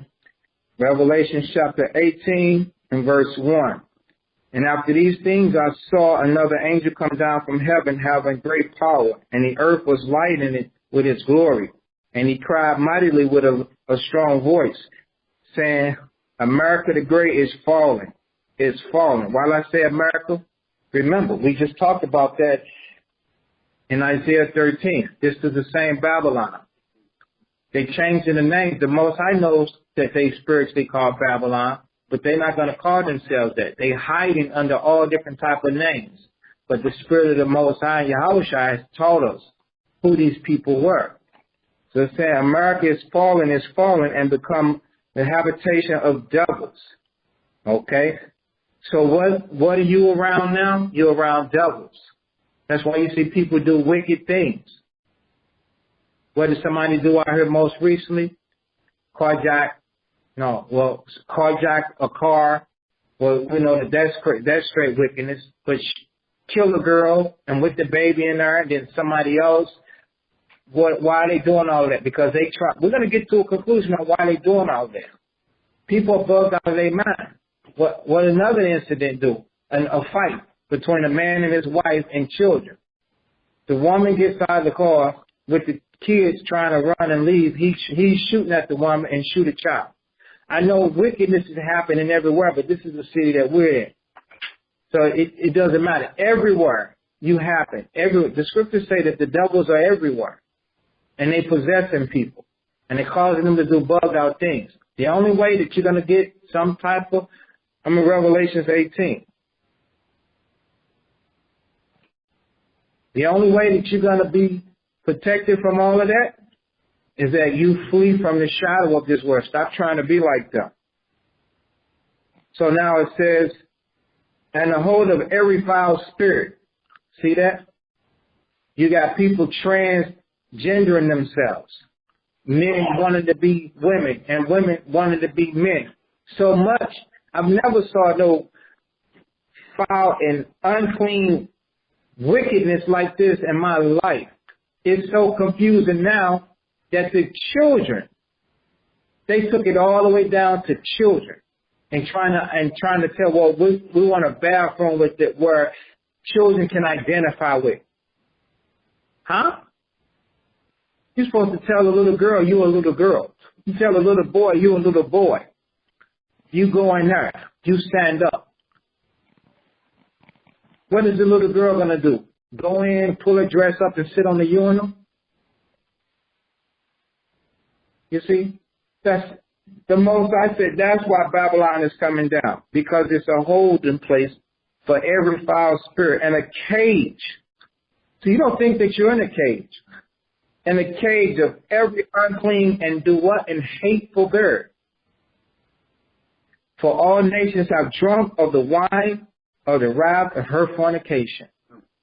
And so Israel is sipping on that wine too. A lot of Israel, lasciviousness, a lot of Israelites, they like to be demonic. They don't care. They throw up demonic signs. They live demonic lives. They live devilish lives and foul spirits and all type of stuff. So it says, and the kings of the earth have committed fornication with her. Meaning they have done the things that America is doing.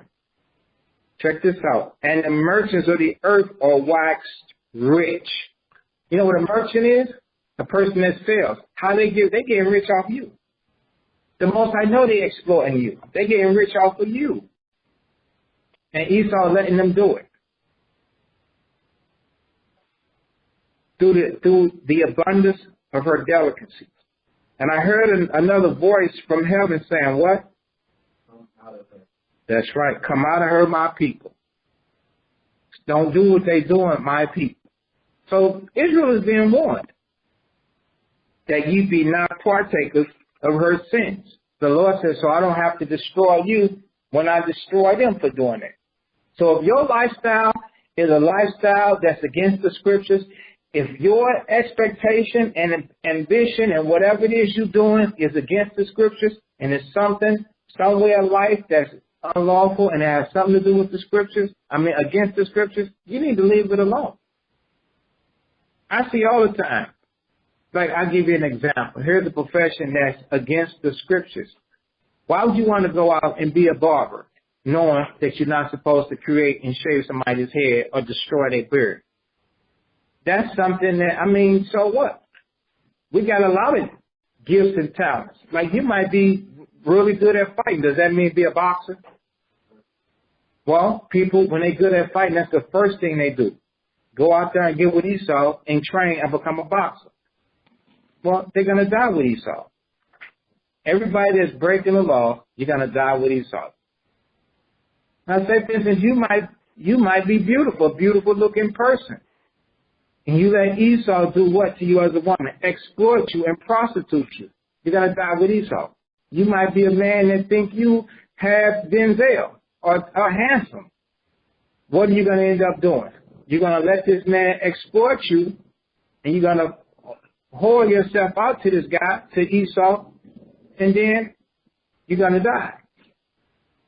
The Most High said, no, you don't let somebody do you like that. Come out of her. All right? Verse 5, for her sins have reached unto heaven, and have remembered her iniquities. Reward her even as she did what? Rewarded you.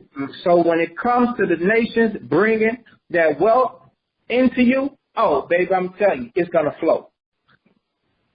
She's going to drain them dry. The Lord said, what? Double.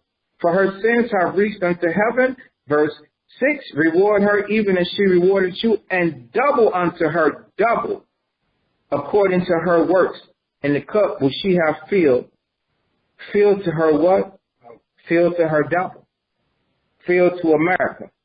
Now everybody know that America is known as what? Is America a man or a woman? Okay, well let's keep reading. How much what? She hath glorified who? Herself. And lived deliciously. You see that? America have lived deliciously. And nobody can stop her. You know how they might tell you, oh, these big shots or these corporate people, they extortion, is this why we broke? And they might have a $10 million jet to fly to a meeting with some other big people to while they playing golf and they skiing and they taking your tax dollars, they taking your money to just mess around. That's deliciously, man. They are, and they destroying so many lives. There's so many of our lives, man. So it says, so much torment and sorrow give her. Excuse me. But she said in her heart, she is a queen. I am a queen. And am no widow. And shall see what? No sorrow. Nobody's going to change that. You can't take me down. That's how America feels. So you can't stop it. They said they live in high and mighty and rich, and it ain't going to never change. I'll be at a loss for words. Israel wants to take everything that the Most High wants to give to us and give it right back to these people. That's mentally destroyed right there. The Most High said, reward her double. Give to her double. That's what the Most High said. That's what you're reading. So this is going to be an opportunity for you to take vengeance on those that did what? That did harm to you. That oppress you. We read in Isaiah 14. You're going to rule over your oppressors. Let's back up in case we missed that part. Verse 6. Reward her even as she rewarded you. And double unto her double according to her works. The Most High said, reward her what? Don't just pay her back. Pay her back double. So at this time, you're not going to have to be nice. You can be very stern. You can be very hard. Because in her mind, she's never going to change. So you're looking for, who in here looking for Esau to share the world with you?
The host has joined the conference.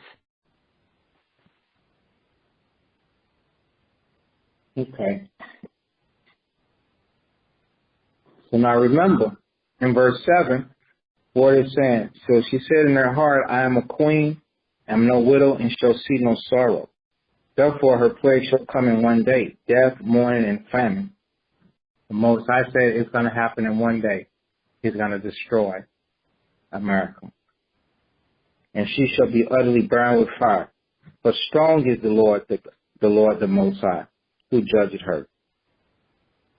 And all the kings of the earth who have committed fornication and lived deliciously with her shall bewail her and lament for her when they see the smoke of her burning, saying, standing afar off for the fear of her torment, saying, Alas, alas, that great city, that mighty city, for in 1 hour is thy judgment come. And the merchants of the earth shall weep and mourn over her, for no man buyeth her merchandise, what? Anymore. And this Revelations 8, 10, and 11. The merchandise of gold and silver and precious stones and of pearls and of fine linen and purple and silk and scarlet and all fine wood and all manner of vessels of ivory and all manner vessels of most precious wood and of brass and iron and purple and cinnamon and odors and ornaments, Revelations 18:13, and frankincense and wine and oil and fine flour and wheat and beasts, sheep and horses and chariots and what? Slaves. And slaves. The Lord said that's over. And souls of men, and the fruits that thy soul lusted after are departed from thee, and all the things which were dainty and goodly are departed from thee. So you know how they live lavish? The Lord said, oh, that's over. It's going to depart from them. And thou shalt find them what? No more at all. So they not getting it back. They're not getting it back. Y'all see all the nice houses they got? That's all going down, crumbled down. The Most High is going to destroy all of that and burn it with fire in one day. The merchants of these things, which were made rich by her, meaning by America, shall stand afar off for the fear of her torment, weeping and wailing, saying, Alas, alas, that great city that was clothed in fine linen and purple and scarlet, and decked with gold and precious stones and pearls. From 1 hour so great riches is come to naught. And every shipmaster and all the company in ships and sailors, and many as trade by sea stood afar off, when they went and cried when they saw the smoke of her burning, saying, What city is like unto this great city? And they cast dust on their heads and cried, weeping and wailing, saying, Alas, alas, that great city wherein were made rich all that has ships in the sea by reason of her costliness. For in 1 hour she is made desolate. Rejoice over her, thou heaven, and ye holy apostles and prophets, for God have avenged her on you. So we should be happy. Yeah, we should be happy. The scriptures say rejoice. Okay, it says, and a mighty angel took up a stone like a great millstone and cast it into the sea, saying, Thus with violence shall that great city Babylon be thrown down, and shall be found no more at all. And the voice of harpers and musicians, pipers and trumpeters shall be heard no more at all in thee. So it ain't going to be no parades. It ain't going to be no music playing, no concerts. It ain't going to be none of that. And no craftsman of whatsoever craft he be shall be found any more in thee. They're not going to be building like in pride. They say that the Most High is going to throw down, but they shall build. That's going to be over. The sound of a millstone shall be heard no more at all in thee. And the light of a candle shall shine no more at all in thee. And the voice of the bridegroom and of the bride shall be heard no more in thee. So their marriages, all of that celebration and pomp and all of that excitement is going to cease. For thy merchants were the great men of the earth. For by thy sorceries all the nations deceived. What sorceries? For by thy sorceries. What's another word for sorcery? You might not get it the first time. You might get it after 3 chances. What's another word for sorcery? Go ahead. Magic. Okay. What else? Okay. So I said you ain't going to get it the first chance. So magic is one. What is it? Witchcraft. Okay, that's true, but that's 2. That's not exact.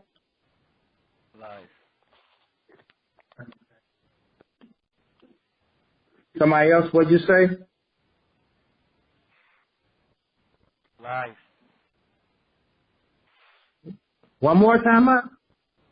Life. Light? Pride? Okay. No, it says sorceries. Sorceries. The first one, he said science. He said, no, it's science. I gave it out. They science. You know what I'm saying? They do a whole lot. They got all the nations deceived using their science, brother. They invent a lot. You understand? And they got all nations on board with that wickedness. Okay? That science, brother. And that's what I said. I said you ain't gonna get it the first 2. Yeah, man. They teaching all Israel, and they teaching everybody technology and science. Most I say you got the world bent. I'm beating you down. And in her was found the blood of the prophets. That's why we're not too keen, because the prophets are Israelites and of saints and of all that were slain upon earth. So now let's go back to Isaiah.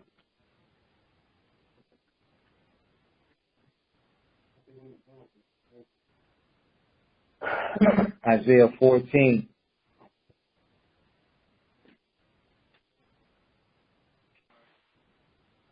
Isaiah 14 in verse 3, it says,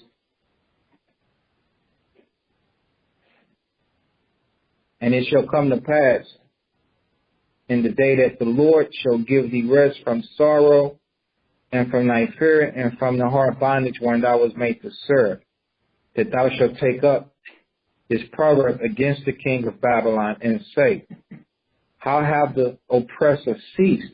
So Israel is going to be talking bad, meaning bad, meaning good. Because remember, the Most High said he's going to destroy. The Most High said he's going to do what? He's going to destroy them. The golden city ceased. The Lord hath broken the staff of the wicked and the scepter of the rulers. He who smote the people in wrath with a continual stroke. He that ruled the nations in anger. So the Lord said, this man, he rules in anger. There's never forgiveness with him. You go to prison, he don't let you out. You go up to the board for parole, he don't let you out. It's persecuted and none hinder it, meaning none can stop it. So don't worry about his military. Don't worry about his military. Don't worry about, can't worry about nothing, man. His armies, his military, his weaponry, all his little secret letters, CIA and FBI and NSA and ASA and Homeland Security. Israel bugged out. Don't worry about none of that. The Most High said he gonna persecute this dude, and ain't nobody gonna be able to stop him. Christ is gonna do that. The one that you pray to, the one that you always think about. The whole world the whole earth is what? Is at rest. And it's quiet. They break forth into what? Singing. So we should be rejoicing over the fall of America. We should be happy. It says, yeah, the fir trees rejoice at thee, and cedars of Lebanon saying, Since thou art laid down, no fellow is come up against us. The nations are tired of this dude coming up, invading their lands and taking what he wants from them. It says, hell from beneath is moved for thee to meet thee at thy coming. You know what that hell is? Hard times, catching hell, the ghetto. That's right. The ghetto, the cotton field, the sugar field, slavery and captivity, chains and the yoke. They're going to get the chain slapped on them, on their necks, on their ankles, on their wrists. That's right. It says it stirred up the dead for thee. Okay? Let's jump down. Verse 10, it says, all they shall speak and say unto thee, art thou also become weak as we? Art thou become like unto us? Because all nations are going into this captivity. All nations. Thy pomp is brought down to the grave. You know what that pomp is? The excitement, the lifestyle. Hollywood, LA, Las Vegas, entertainment. So that's dead now. And the noise of thy vows, the worm is spread under thee, and the worms cover thee, meaning that's dead. How thou fallen from what? A higher state. That's what heaven is. O Lucifer, son of the morning. So the European is known as what? Lucifer of the Bible. So when the Bible name says Lucifer, it's talking about Esau. How thou cut down to the ground, which did weaken the nation. So he didn't strengthen the nation. People talking about this is the land of the opportunity. This is the land of the free, home of the brave. Everybody wants to come to America to be strong, to build. The Most High said, no, this is the land, this country here weakens the nations, not builds and helps the nations. But I have said in thy heart, I will ascend into heaven. I will exalt my throne above the stars of God. I will sit also upon the mount of the congregation. It's talking about he's going to sit on top of who? The Israelites. In the isles of the north. I will ascend above the heights of the clouds. I will be like the Most High. But what does the Most High do?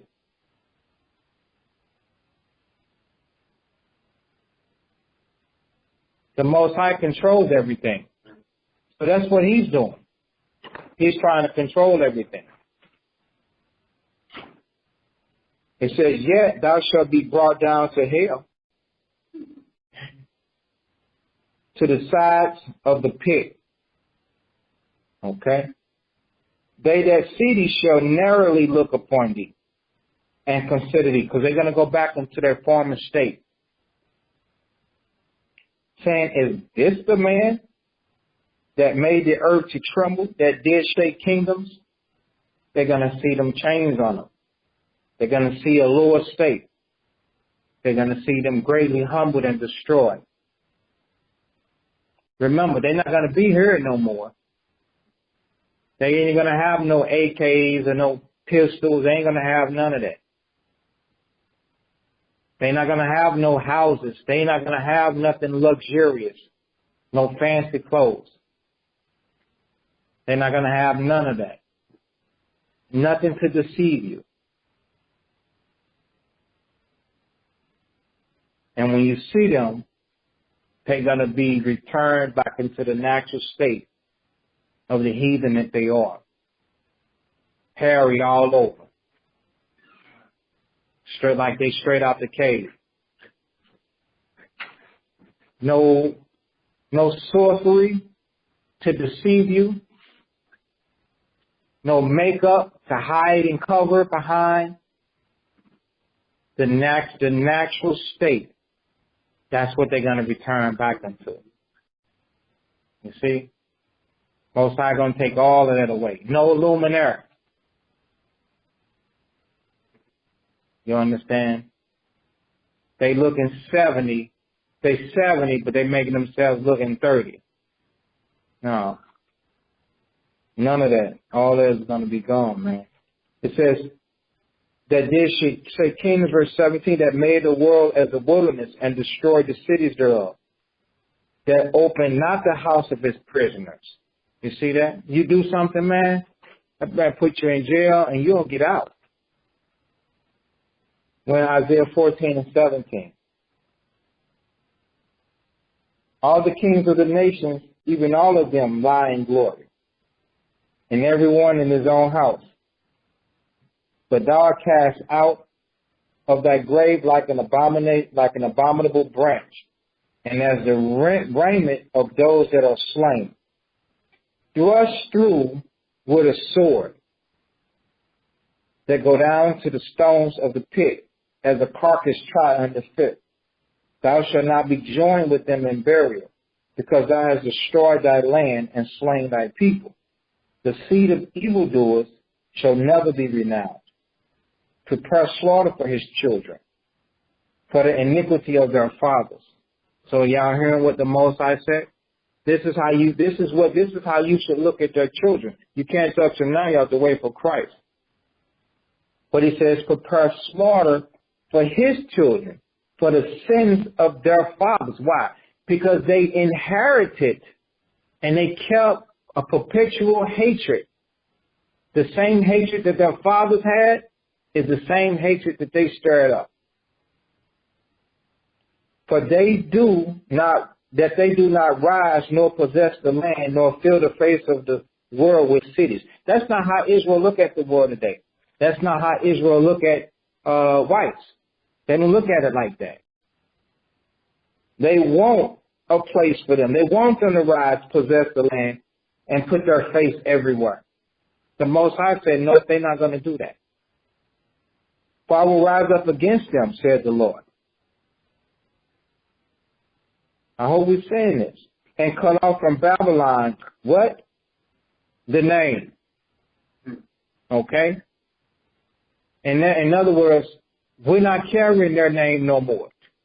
So Jones, John, and all of that, Johnson, McAnthony, McDonald, all of that, the Most High said, I'm cutting that off. I'm cutting that off. The remnant and son. And what? Nephew, said the Lord. So the Most High said he's going to destroy all of that. The whole thing is, the Most High said, if we are joined with them, the Most High said he's going to thrust us through. That's not what you want. Now go back to Isaiah 30.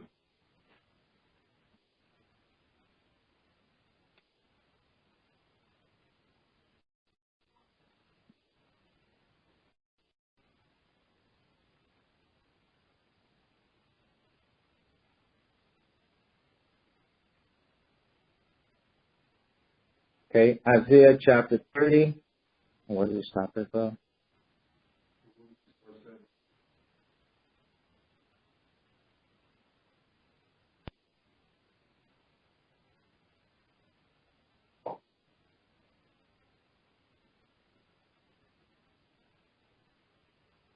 Okay.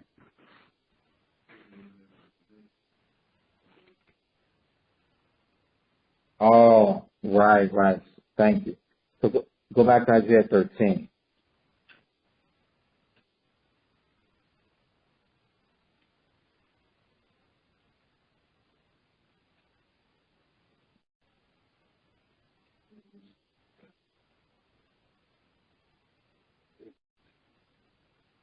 Right. So Isaiah chapter 13 and 15. So every one that is found shall be thrust through, and every one that is joined unto them shall fall by the sword. Their children also shall be dashed to pieces before their eyes. Their houses shall be spoiled and their wives ravished. So they're going to be totally destroyed. Okay? Behold, I will stir up the Medes against them.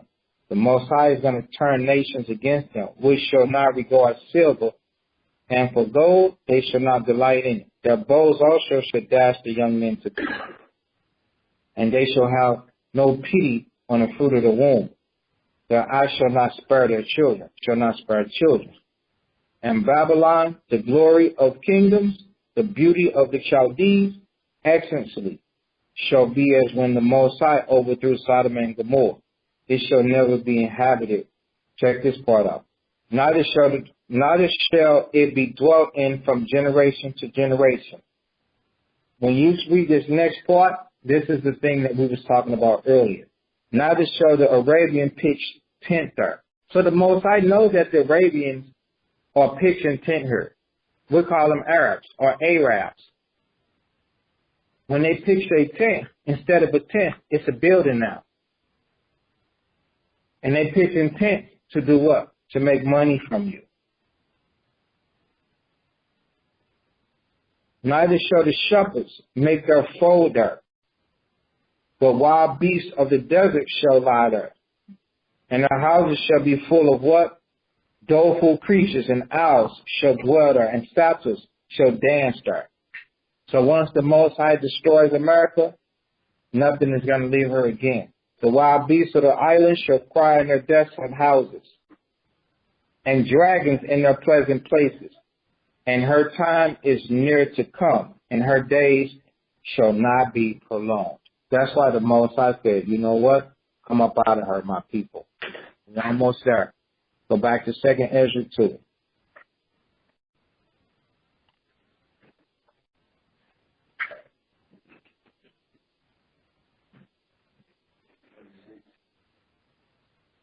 Yeah, 2nd Ezra 2:36. Flee the shadow of this world.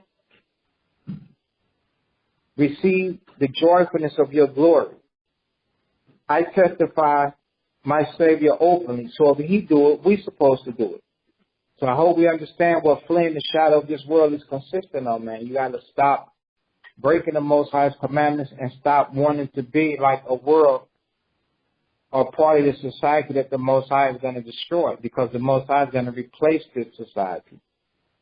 Receive the gift that is given you and be glad, giving thanks unto him that have called you to the heavenly kingdom. Rise up and stand. Behold the number of those that were sealed, that be sealed in the feast of the Lord, which are departed from the shadow of the world. So these people here is talking about us. We not wanting to be with them, like the rest of the people. We want to be and do the work of the Lord. We want to do what the Most High. We're trying to come up out of this world and have received glorious garments of the Lord. That means righteousness. Remember, righteousness is the garment of the righteous garment of the Lord. It says, take thy number, O Zion, and shut up those of thine that be clothed in white, which have fulfilled the law of the Lord, meaning which have done it, got the work done. Okay? It says the number of thy children whom thou longest for is fulfilled. So when he saw this, he said, oh, that number is fulfilled. So he saw past us. He saw past this lifetime that we're living in. He saw the very end. So we do long for this number to be fulfilled, because we want to see our oppression stop. But seek the power of the Lord, meaning see the power of the Lord, that thy people which have been called from the beginning may be hallowed. Beseech and ask the Most High to use his power. I saw upon the Mount Zion a great people, whom I could not number, and they all praised the Lord with songs. And in the midst of them, so Israel was happy and singing about this destruction that went down. But in the midst of them, there was a young man of a high stature. It didn't say an old man. The Most High now giving him the body and countenance, because now he's going to be here forever. Now he's a young man, taller than all the rest. And upon every one of their heads he set crowns, and was more exalted, which I marveled at greatly. So when he saw that, He was marveled. He was astonished. So I asked the angel and said, Sir, what are these? And he answered and said unto me, These be they which have put off the mortal clothing, and have put on the immortal, and have confessed the name of the Most High. Now are they crowned, and receive palms. Then said I unto the angel, What young person is it that crowneth them? And he giveth them palms in their hands. And he answered and said unto me, It is the Son of God, whom they have confessed in the world. So most of you be ashamed of Christ. Not most of you, but a lot of people are ashamed of Christ. You're not supposed to be ashamed of Christ. How do people be ashamed of Christ? By not confessing him openly and not following his teachings and building your life upon his teachings. It says they have confessed in the world. Then began I greatly to commend them that stood so stiffly for the name of the Lord. So your life has got to be what? Your life has got to be a life to where you're going to stand stiffly in this. You're not going to go to the left or to the right because the Most High tells you what you're supposed to do. Then the angel said unto me, Go thy way and tell my people what manner of things and how great wonders of the Lord thy God thou hast seen. Okay?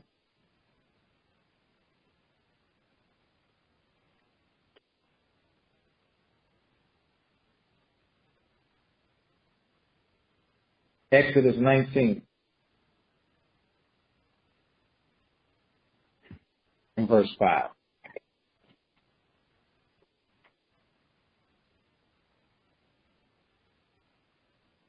Exodus 19 and 5. Now therefore, if you will obey my voice indeed and keep my covenant, then shall you be a peculiar people unto me above all people. For all the earth is mine. So how do we get it back? Obey the voice of the Lord and keep the covenant. And ye shall be unto me a kingdom of priests and a holy nation. These are the words which thou shalt speak unto the children of Israel. This is how we get our kingdom back. Hebrews 7.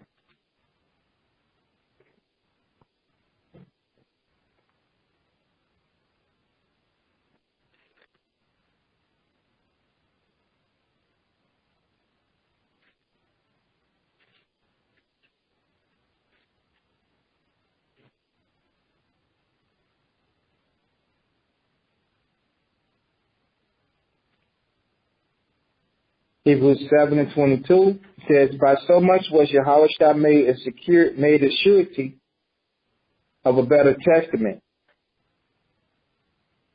And they truly were many priests, because they were not suffered to continue by reason of death.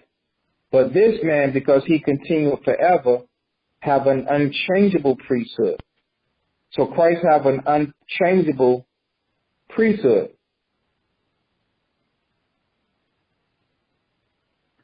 Wherefore he is able also to save them to the uttermost that come unto the Most High by him. Seeing he ever liveth to make intercession for them. For such a high priest became us, who is holy, harmless, undefiled, separate from sinners, and made higher than the heavens, who needed not daily as those high priests to offer up sacrifice, first for his own sins and then for the people's. For this he did once, when he offered up himself. For the law maketh men high priests, which have infirmity. But the word of an oath, but the word of the oath which was since the law maketh the Son, who is consecrated forevermore, meaning perfected forevermore. So I go right back to this one point For verse 26, for such a high priest became who? Us. Who is holy, harmless, undefiled, and separate from sinners. That's how we to be. Okay? 1 Peter 2.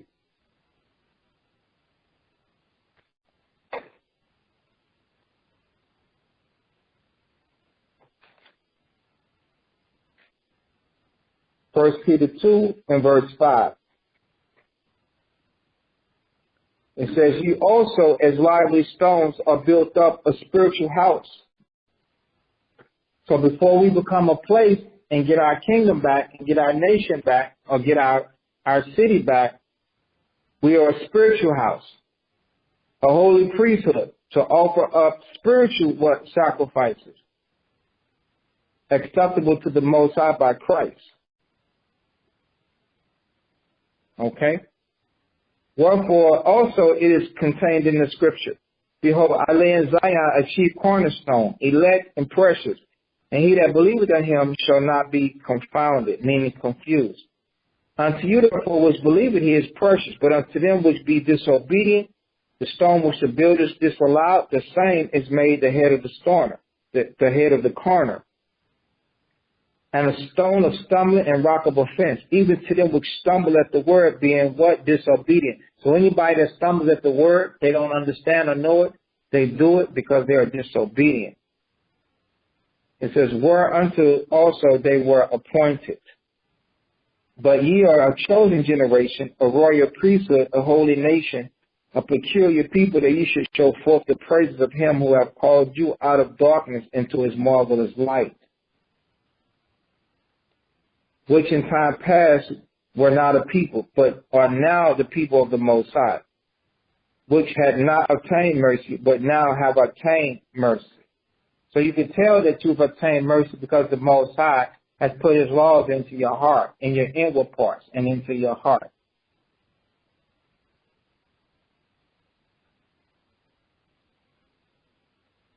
Verse 11, dearly beloved, I beseech you, meaning I'm asking you, as strangers and pilgrims, abstain from fleshly lust, which war against the soul. So it's going to war. If you wonder why you fight, and why you fight, it's because you're giving in to different lusts. You're supposed to refrain from it. And then the fighting begins to cease. Having your conversation honest amongst the other Israelites. But if you be dishonest among them, then you're going to be wondering why you have these battles. That whereas they speak against you as evildoers, so they may be like, oh, something wrong with this person and something wrong with that. They might speak against you. Well, you're not supposed to have no attitude, well, if I can't beat them, I might as well join them so that they could stop. You don't do that. That's wicked. It says, they may, by your good works, which they shall behold, glorify the Most High in the day of visitation. Because they might learn from you. And if they learn from you, then you cause them to change. But you definitely don't be like, oh, you know what I'm saying? I can't beat them, so I might as well join them. I can't get them to stop, so I might as well participate with it. You don't give in to Satan like that. You resist the devil, man. You're supposed to be fighting. So that's it. Has any brothers got anything?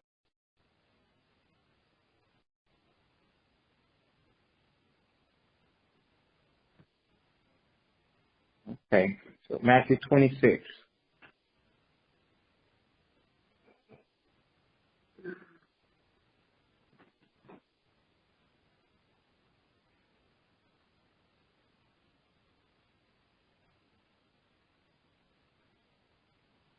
Okay, Matthew 26 and verse 6. Now when Christ was in Bethany in the house of Simon the leper, there came unto him a woman having an alabaster box, a very precious ointment, and she poured on his head as he sat at meat. But when his disciples saw it, they had indignation, saying, to what purpose is this weight? For this ointment might have been sold for much and given to the poor. When Christ understood it, he said unto them, why trouble ye the woman? For she hath wrought the good work upon me.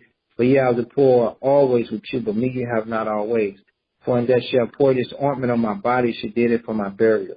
Verily I say unto you, whatsoever this gospel shall be preached in the whole world, Thou shalt also this that this woman have done be told for a memorial of her. So all praise to the Most High for giving the sister the spirit to come forth and give Christ some comfort for his burial, and also bring forth a beautiful example of repentance and humbling herself. Okay? So the Lord's Communion, 1 Corinthians 11 and verse 23.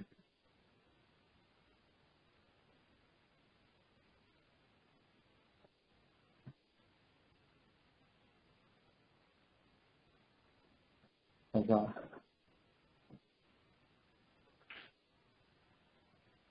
By receipt of the Lord that which also I delivered unto you, that Hamashiach Yahushua, the same night in which he was betrayed, took bread. And when he had given thanks, he broke it and said, Take, eat, this is my body which is broken for you. This do in remembrance of me. After the same manner also he took the cup when he had supped, saying, This cup is the New Testament in my blood. This do ye as oft as you drink it in remembrance of me. For as often as you eat this bread and drink this cup, ye do show the Lord's death till he come. Wherefore, whosoever shall eat this bread and drink this cup of the Lord unworthily shall be guilty of the body and blood of the Lord. So let a man examine himself, so let him eat of that bread and drink of that cup. But he that eateth and drinketh unworthily, eateth and drinketh damnation to himself, not discerning the Lord's body. For this cause many are weak and sickly among you, and many sleep.